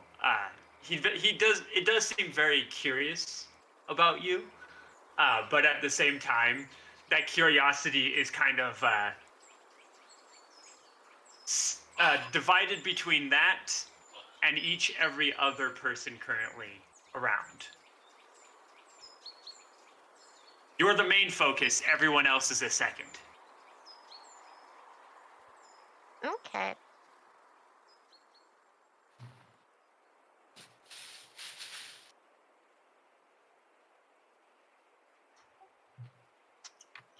Seeing that everybody's kind of at a stalemate, I'm going to kind of sniff around to kind of check the area out. And if there's not a threat around, you're going to hear a bit of... and then I'm going to gesture up forward, and I'm going to gesture to continue on. Yeah, the little one then starts nudging at you, Paul. I will approach my big friend here. I'm gonna take a player. I'm gonna take a book out of Tarzan. Oh. And like tap at self, me, and mine, and just say Polaris, and then gesture to you.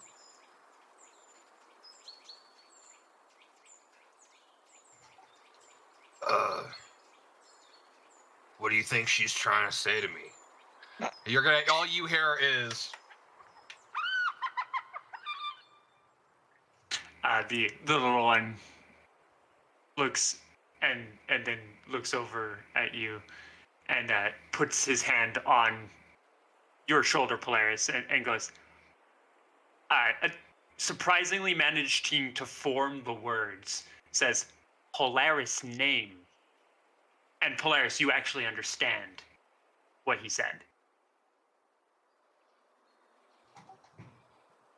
Polaris.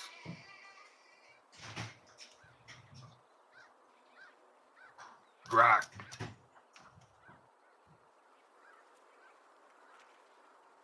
Grak? Grak. Grak. Grak. Grak. The little one gives a chuckle.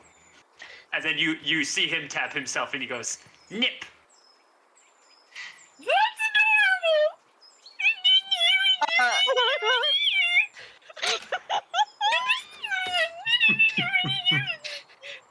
That's Sphinx is going to be very excited about the single syllable names and go, Ner! I'm gonna come over to the big thing, kind of sniff around. Grak. Ner, Sphinx. I'm gonna pull out a couple of daggers that I made, looking at some of your weapons, and toss one at a tree, and then hand you a few of them. Gonna take it and try to toss it at like just above the Ooh. the Roll one a- that roll you a- just tossed. Roll a d20 and add your dexterity. My dice betrayed me. Let's see it. What is it? 7. I rolled 7, oh no. Impressively, it hits the other dagger, but it's hilt to hilt, and then falls. I take and I grab the dagger, and I grab your hand and I put it in, and I take and I just basically chuck your hand and force it to go, kind of effectively giving you a help action. Yeah. Roll it again. This time, this time with advantage. Yeah. That's a good thing, because that other one wasn't fun. 19. 19. Whoosh, right above the other one. She's gonna take out some similarly like made of bone and stuff hand axes and hand you one. You're gonna hear a little bit of chittering, and for the kid, it's gonna be more like, "Holy shit, that's some good shit right there. I've never seen something like that." And immediately, I'm gonna take look at the daggers, and I'm gonna do a sidearm tomahawk and try to land it right in between the two. All right.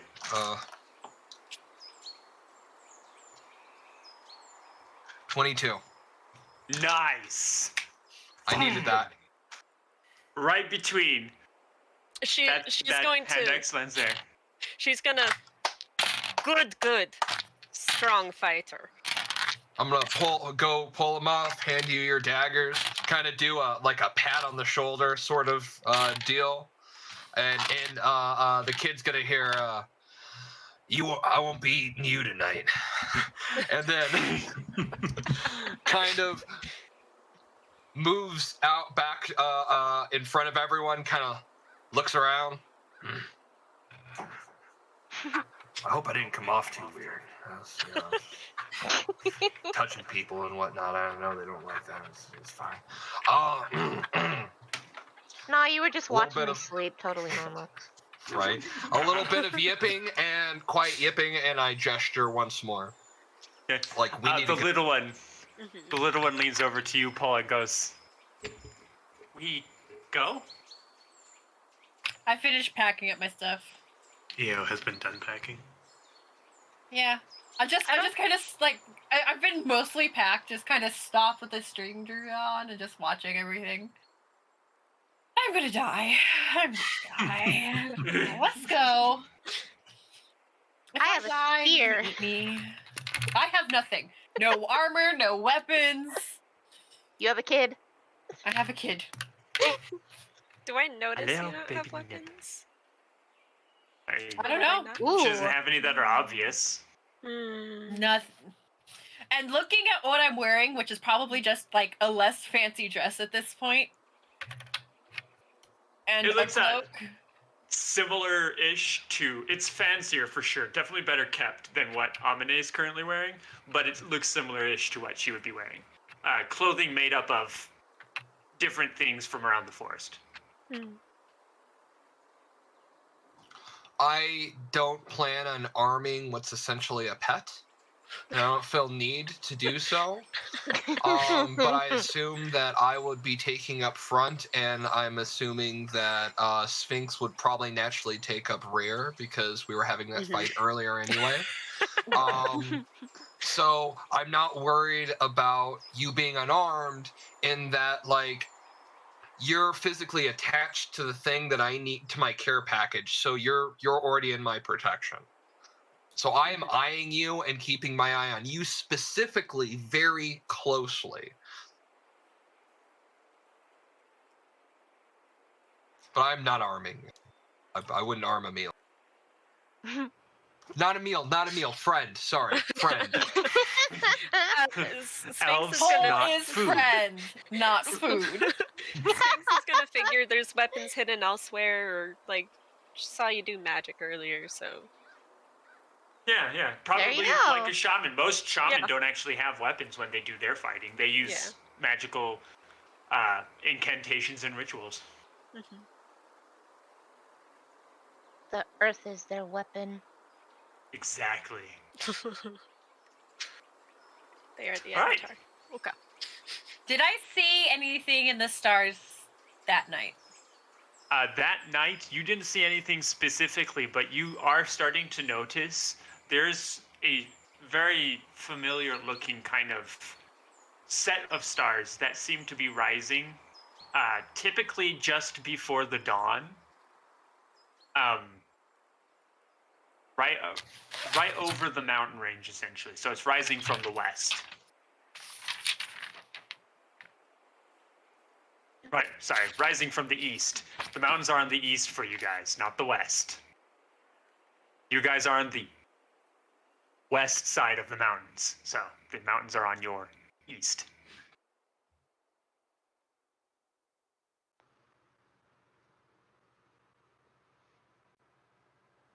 You haven't quite yet put together a kind of constellation for them yet, but you are starting to recognize them. Cool. All right. But yeah, Grex. I'll start following. Perfect. Grok. Greg is leading the party back the way you came. Go ahead and roll a survival for me, Grok. And then the rest of you roll perception.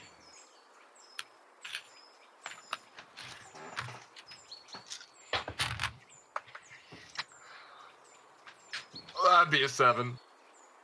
That'd be a roll to 3. 10.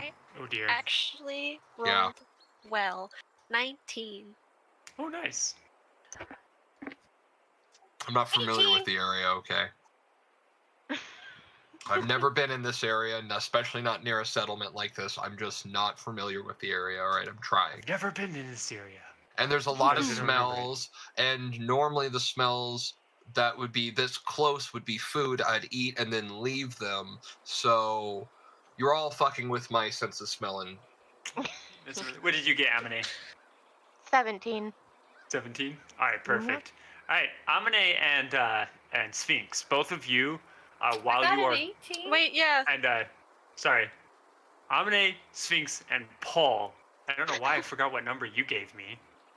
The three of you, as you are walking, you can see the sounds of the forest and whatnot. Paul, for you, this is not abnormal.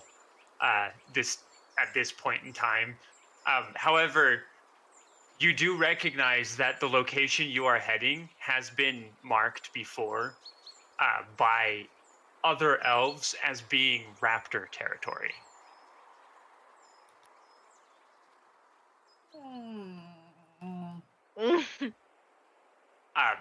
Sphinx and Amine. Amine, you do definitely know the family of raptors that haunt this area. They're friendly to you. They like you. They've probably hunted with you before. But they don't tend to be friendly towards others. Ooh.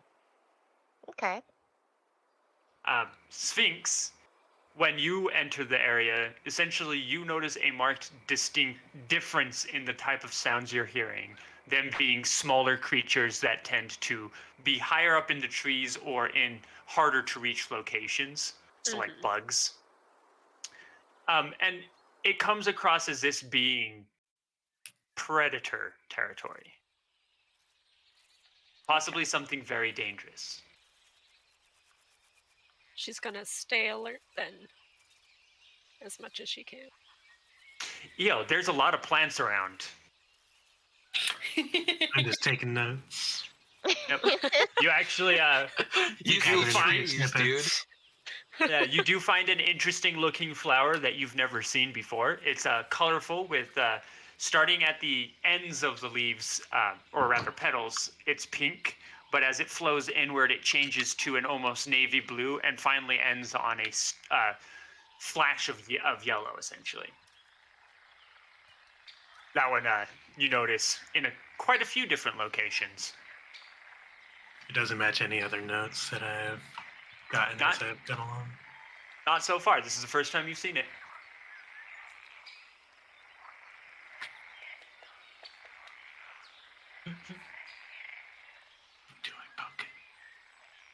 I'm gonna get a little the flower. cut off a little bit of a leaf. There is a scent to this flower. It smells similar to honeydew, which is typically the smell you smell with most flowers.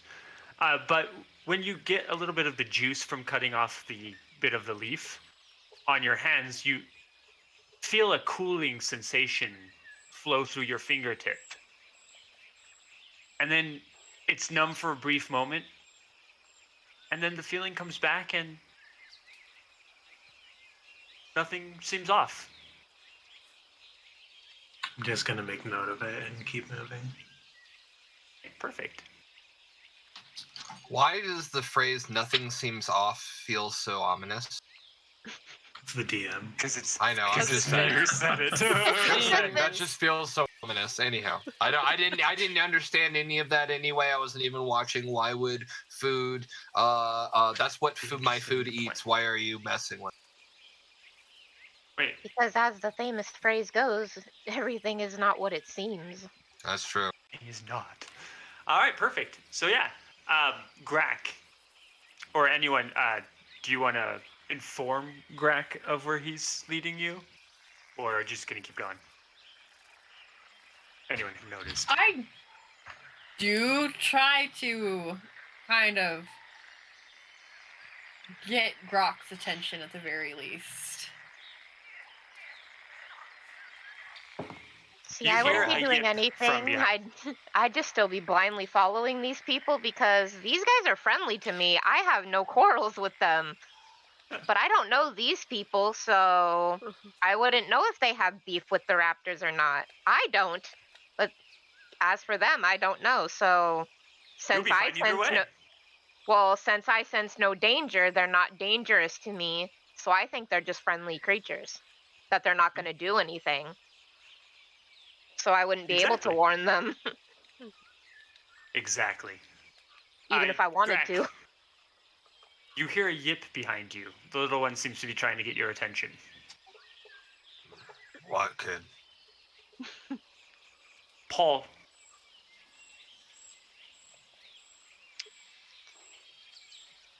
I'll get down and kind of pull his face. It's rank. It's really bad. And just kind of what are you trying to... How are you trying to convey a message to me? It's dangerous.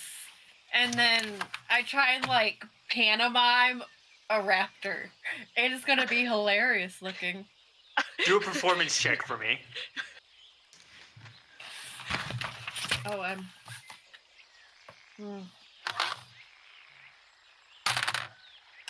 Ayo! Okay. 22. Nice. Yeah, I rolled an that 18. overcomes any need for any Let's insight.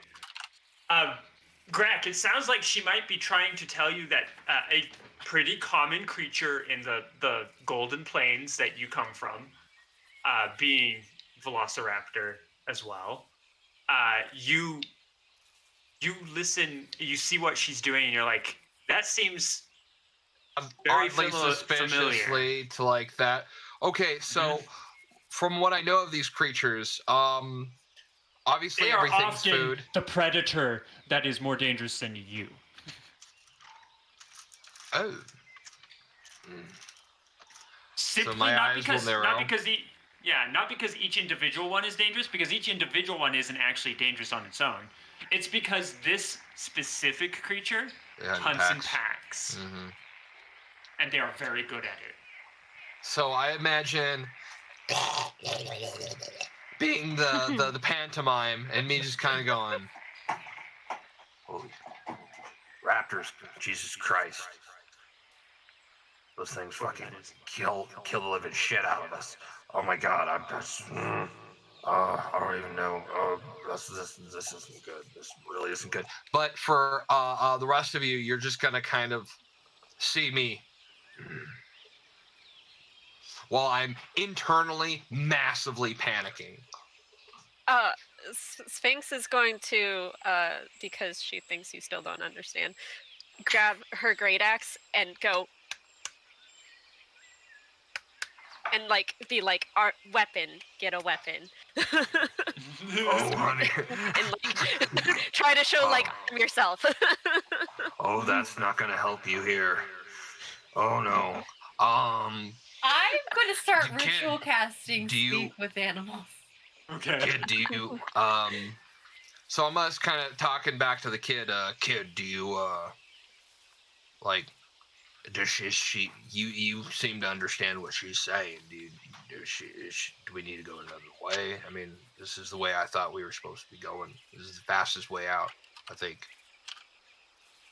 The little one looks down at you, Paul, and you see him kind of gesture, and then he gestures back the way they came, and then he looks at you and he goes, "Where?"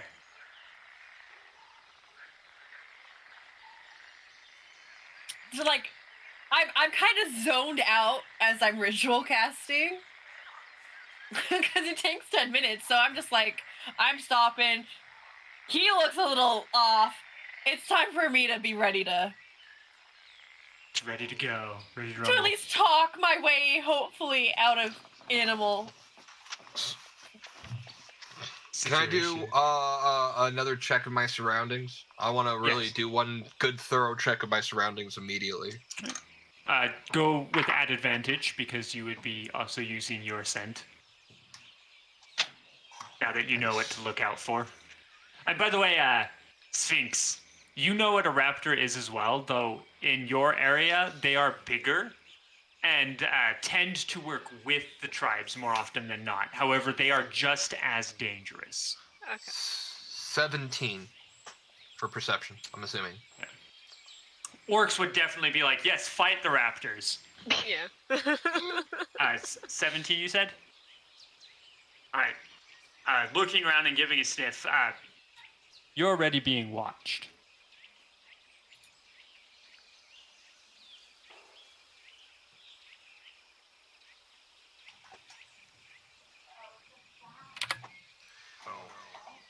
Oh fuck, oh fuck, oh fuck, oh fuck, oh fuck, oh fuck, oh fuck, oh fuck, oh fuck, oh fuck, oh fuck.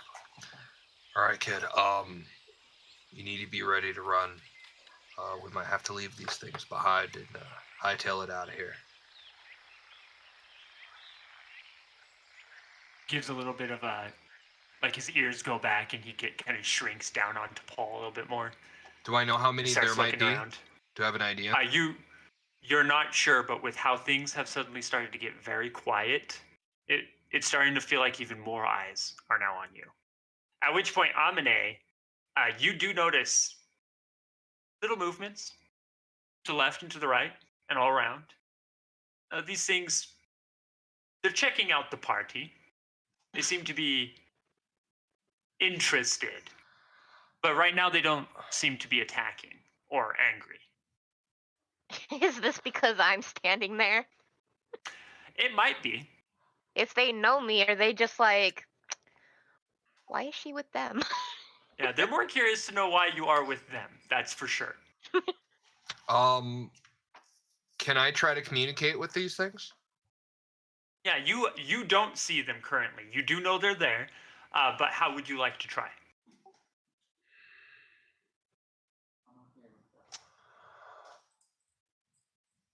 You can eat the big one and the medium-sized one, but like, I need to get this kid out of here. So, the less of you that want to die, like, it's a free meal. I'm willing to trade.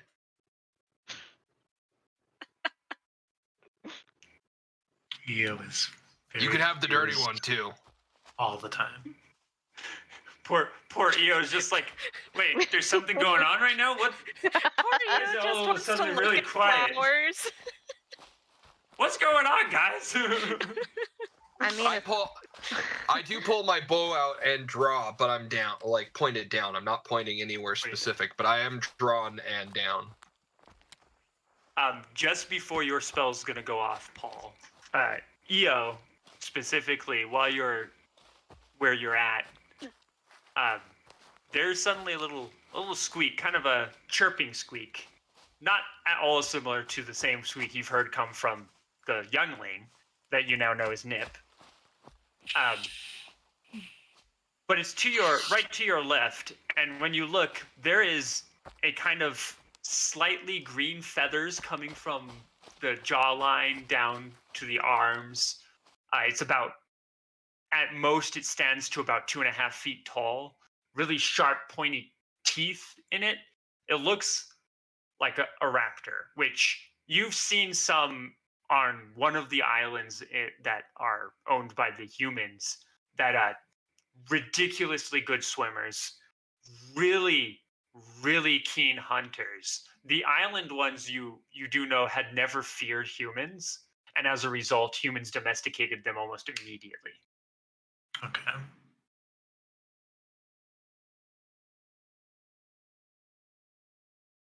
And then my spell goes off. And there's now about 20 or so all around you guys. All of them have gone quiet and are standing upright, looking directly at you. All of you, that is. However, it looks more like they've positioned themselves in such a way that they're almost looking to protect your elf friend, Amine, who hasn't told you their name yet. It's almost like they know her. And the only reason they haven't attacked you is because she's there. Yeah, and then when does my spell go off? At Right this about point. now? Yep. In which it's another like flickering moment where I get really bright and then really, really dark. And it's almost like my mouth is now glowing. The bright white light. Nice. We mean no harm. Okay, when she says that and speak with animals, do I understand? You don't understand the words like an animal would understand the words, but you definitely understand the meaning. Like, you get the meaning of what she's saying. I was also gonna say, if I try to, do I have to like verbally say something or speak to them in order for them to understand me, or is it a telepathic thing? For you, since you definitely know this lot, you could gesture and communicate things to them if you wanted to be quiet, but it would be more verbal, less telepathic. Okay. So What she's doing is 100% verbal. Right, okay. So in a sense, if I were to try to communicate with them and ask them what they're doing, because I have no idea what's going on, I'm confused, would he be able to understand me as well? He would get absolutely nothing out of what you would be saying, because you'd be talking to raptors, not gnolls, essentially. Okay, fair enough. You're communicating more how they communicate with each other, Right. because you're that good with animals. Alright, okay. In response to you, Paul, one of them slightly bigger than the rest. The feathers definitely more vibrant. You can see the scales on the neck are kind of a pale yellow color, while the scales on the front of the face have a bright red flare to them that goes all the way down the back and up to the tip of the tail. This one clearly being something of the top of this family of raptors. It comes forward, and in a way you understand, Paul, it says, trespass? Passing through. Escape. Flee? Flee. Why? Bad elves. Bad ears. Amine, you see it look over at you and then looks back at you, Paul, and it says,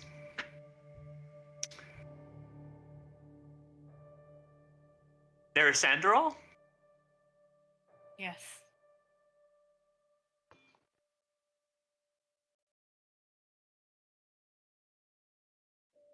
How bad?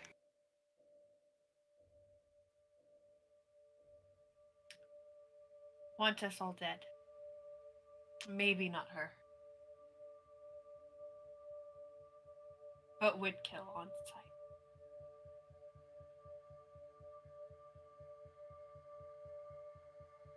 We have eaten many of them. Do I pick up on They that? will not pass. Oh yeah. You actually do understand what he's saying. Okay. What he's saying exactly, because he is speaking more like a bestial tongue, essentially. Got you. We will eat many more. Careful. But we won't eat you. Some of them are I more massively ruthless relax. than others. More violent. The rest of you see Grak visibly relax. and My put bow his- comes down. Yeah. Jesus Christ.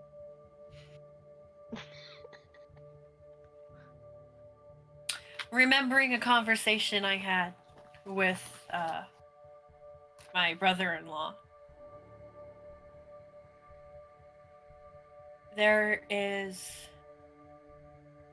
one good one. What? One. And I kind of bring out the pack he gave me so they can kind of... He chirps behind him, which you understand because of the spell to mean, come, sniff. And 20 or so of these raptors, many of whom you actually hadn't seen because they aren't all the ones currently standing around you, suddenly come out of the brush and swarm the pack for a moment. It looks very like fish swarming a piece of food. But they're not nipping at anything, they're just sniffing.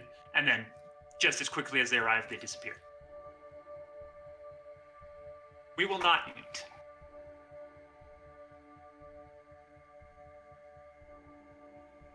Trying to figure out how I would ask for a favor. So I can hear everything that this raptor is saying, right? Absolutely. Okay. And can Sphinx and Io only understand what Polaris is saying, or can we not understand that either? It would sound like she is speaking a very strange language. Okay. He was just not moving. Raptors. I take a piece of paper because I have a notebook and I just write a star on it. The star I showed my brother-in-law. Can you safely get this to him?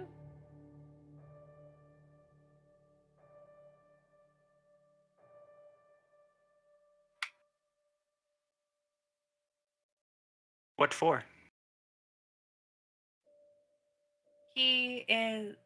So he knows I'm alive.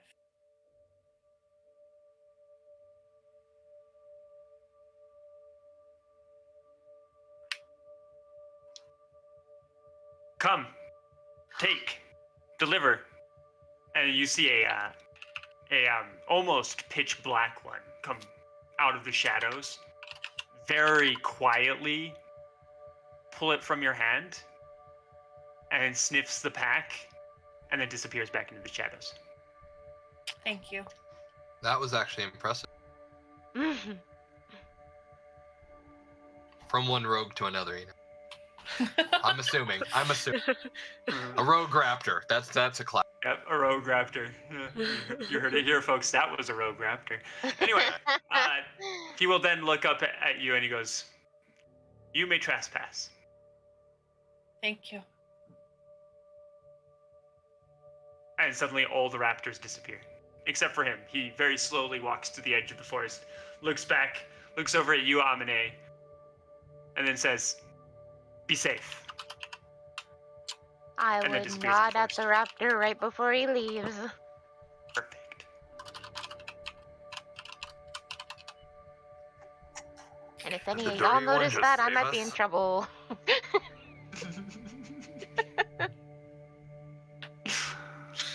The dirty one. The dirty one. I mean, you haven't given know it- anybody your name, let alone me. And I barely That's true. understand the names you guys have given me, so. The at this point, things seem to start calming down, and then the sounds of the forest slowly start to fade back in. And even though it still sounds very much like you're in a predator's home location, you do feel welcome here. Let's go, guys.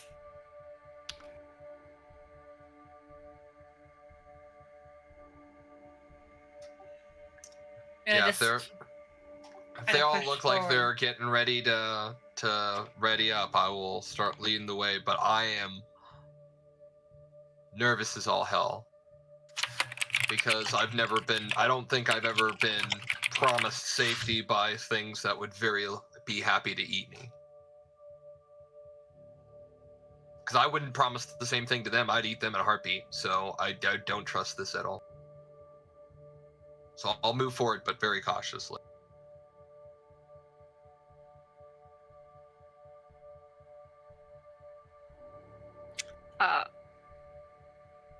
Sphinx is gonna keep her weapon out, but, continue on. I'm gonna stop. I want to go back and sniff the dirty one again. Like, does she smell like an animal? I mean, you definitely get a lot of different animal-like scents off of her. Like, she spends most of her time, if not all of her time, with animals and not other people. Because she didn't seem intimidating before, but now she kind of does. Having a family of raptors as your friends definitely makes you more intimidating.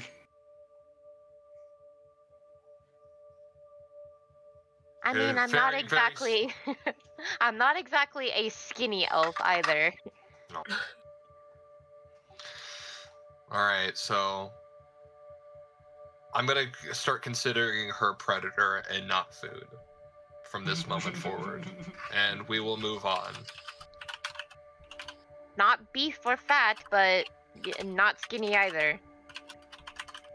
I'm not a weak little elf. I do have muscles on me, yes. Strong elf compared to other elves, especially. Obvious fighting scars. Oh, Yep. yes. When you're constantly running around the forest fighting for your life, yes, you tend to build up some muscles. Right, Io. That definitely seemed like an odd and strange interaction. However, it also seemed familiar, because you get the feeling that while you've grown up with most, if not all, of the raptor families in the islands being domesticated at this point, you can imagine that at one point in time, they weren't.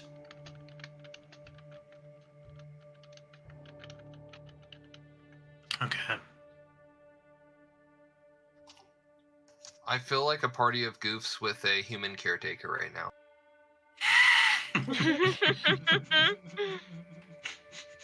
The human caretaker's just like... The human caretaker that's oblivious AF? I didn't know. I picked the flower. That's what I've done for this party so far. This flower has interesting properties. Hey, look, the only one up I have on you is that I've stopped considering you guys a meal. Like, that's about what I've done for the party, and I gave somebody a knife, but mostly I've considered you not food, so I haven't killed you yet. And Sphinx is already in, like, a strange land. Very foreign. So, right now she's just along for the ride. I mean, I gained her approval. I didn't even have to do anything. I just had to stand there and fall out of a tree.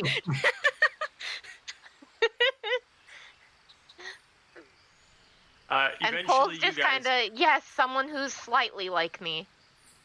Yay! Another elf! Thing.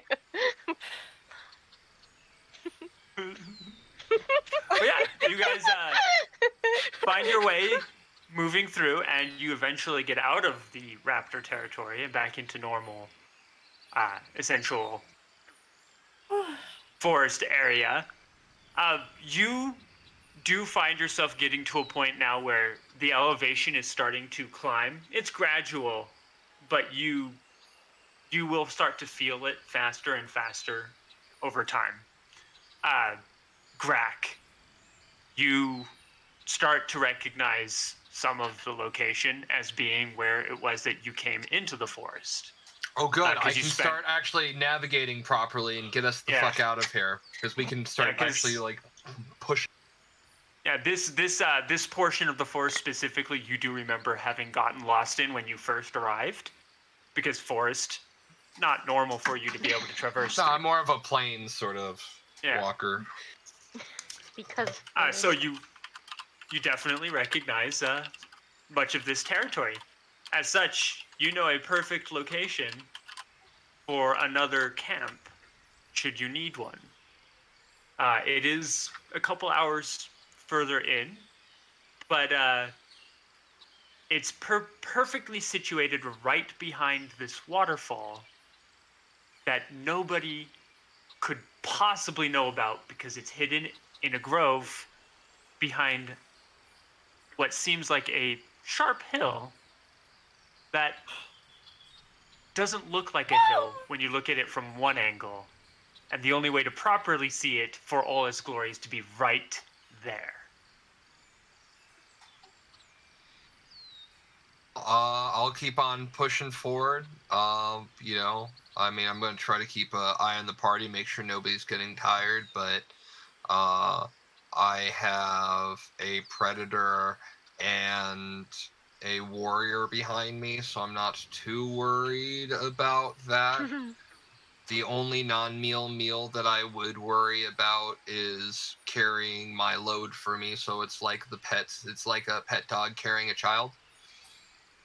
Right now, so that's kind of nice. It's useful.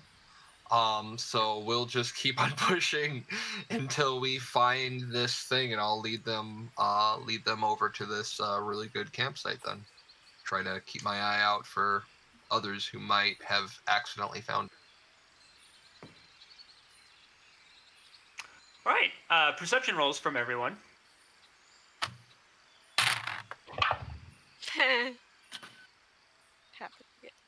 14. 14. 8. 10. No.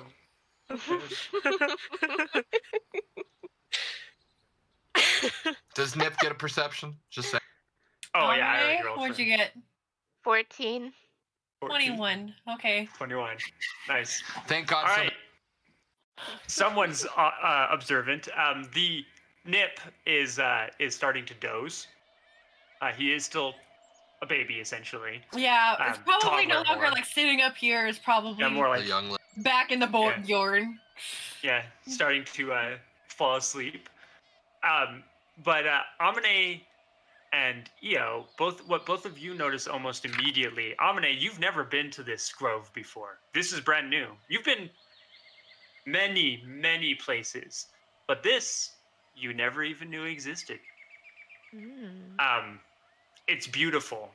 You guys walk in and immediately it's like the sunlight actually has a chance to peek through the canopy at places, casting rays of light over these more open than not bits until you see, bathed in the warm sunlight, right in the middle of this area, this waterfall just falling into a nice little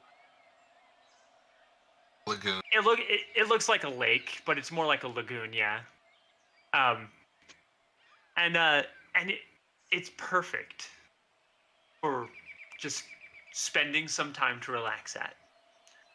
But, all of you will notice this, but Paul, you will notice quicker and see more distinctly the shape and outline of a building in a tree that is perfectly positioned right next to the waterfall. Everyone else, you will then also see this tree and what looks like a building situated in it. And Grak, that tree, that building, they weren't there before. That's brand new. Right, brand new. It's like 3 weeks maybe, since you've been here. So, Trees don't grow like that, though. not that fast, that's for sure. And then, kind of just hanging from the top of one of the branches, the sign kind of waves, and the branch turns. And the last thing you guys see before we finish off for tonight is the sign that says, "The Ever-Present Inn." Fuck you. No, you're not doing that to us. Fuck you. I can't believe you're doing that so early. No. Alright, fine. And that's where we're going to end for the night. Alright, no, I'm not even mad. It's fine. It's cool. We're good. I'm not even mad. DM power, Hyena baby. sounds. I've been planning this. Jesus. But yeah, that is where we'll end for tonight. Once again, everyone, we are all individual streamers as well. Hanging out here Tuesday, every other Tuesday from going forward to play D&D at the Owlbear Inn. So join us in 2 weeks. Join the Owlbear Inn tomorrow for some Valheim. And join each and every single... we're gonna raid. Who are we gonna raid? Let's find out. But yeah, come say hi to our streams. Yeah. Yeah. Everyone, plug yourself in chat so everyone knows. Come say hi. I do I'll be streaming Overwatch Hades starting Wednesdays Thursday. and whenever I have matches, so.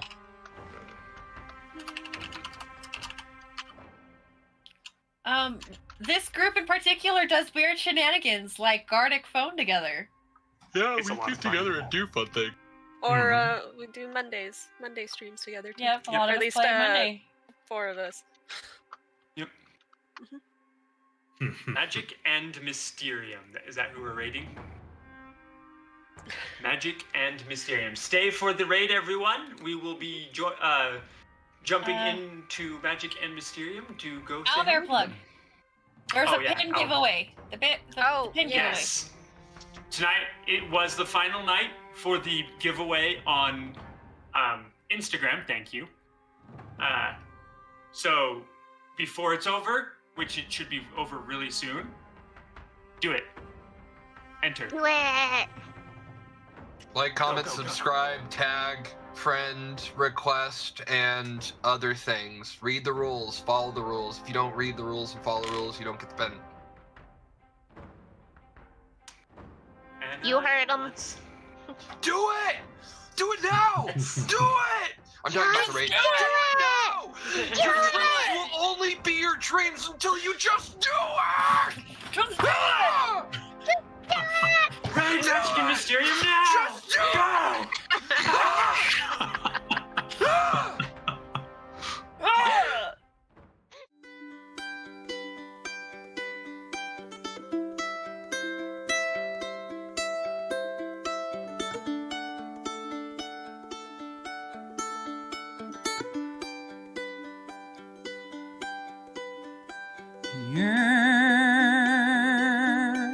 May have closed for now.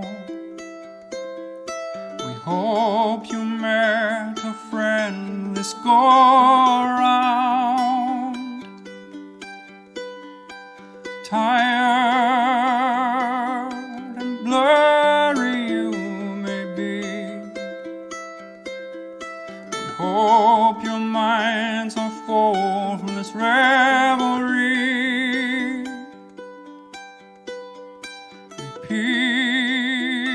Peace follow you out. May you return for more giggles and shouts.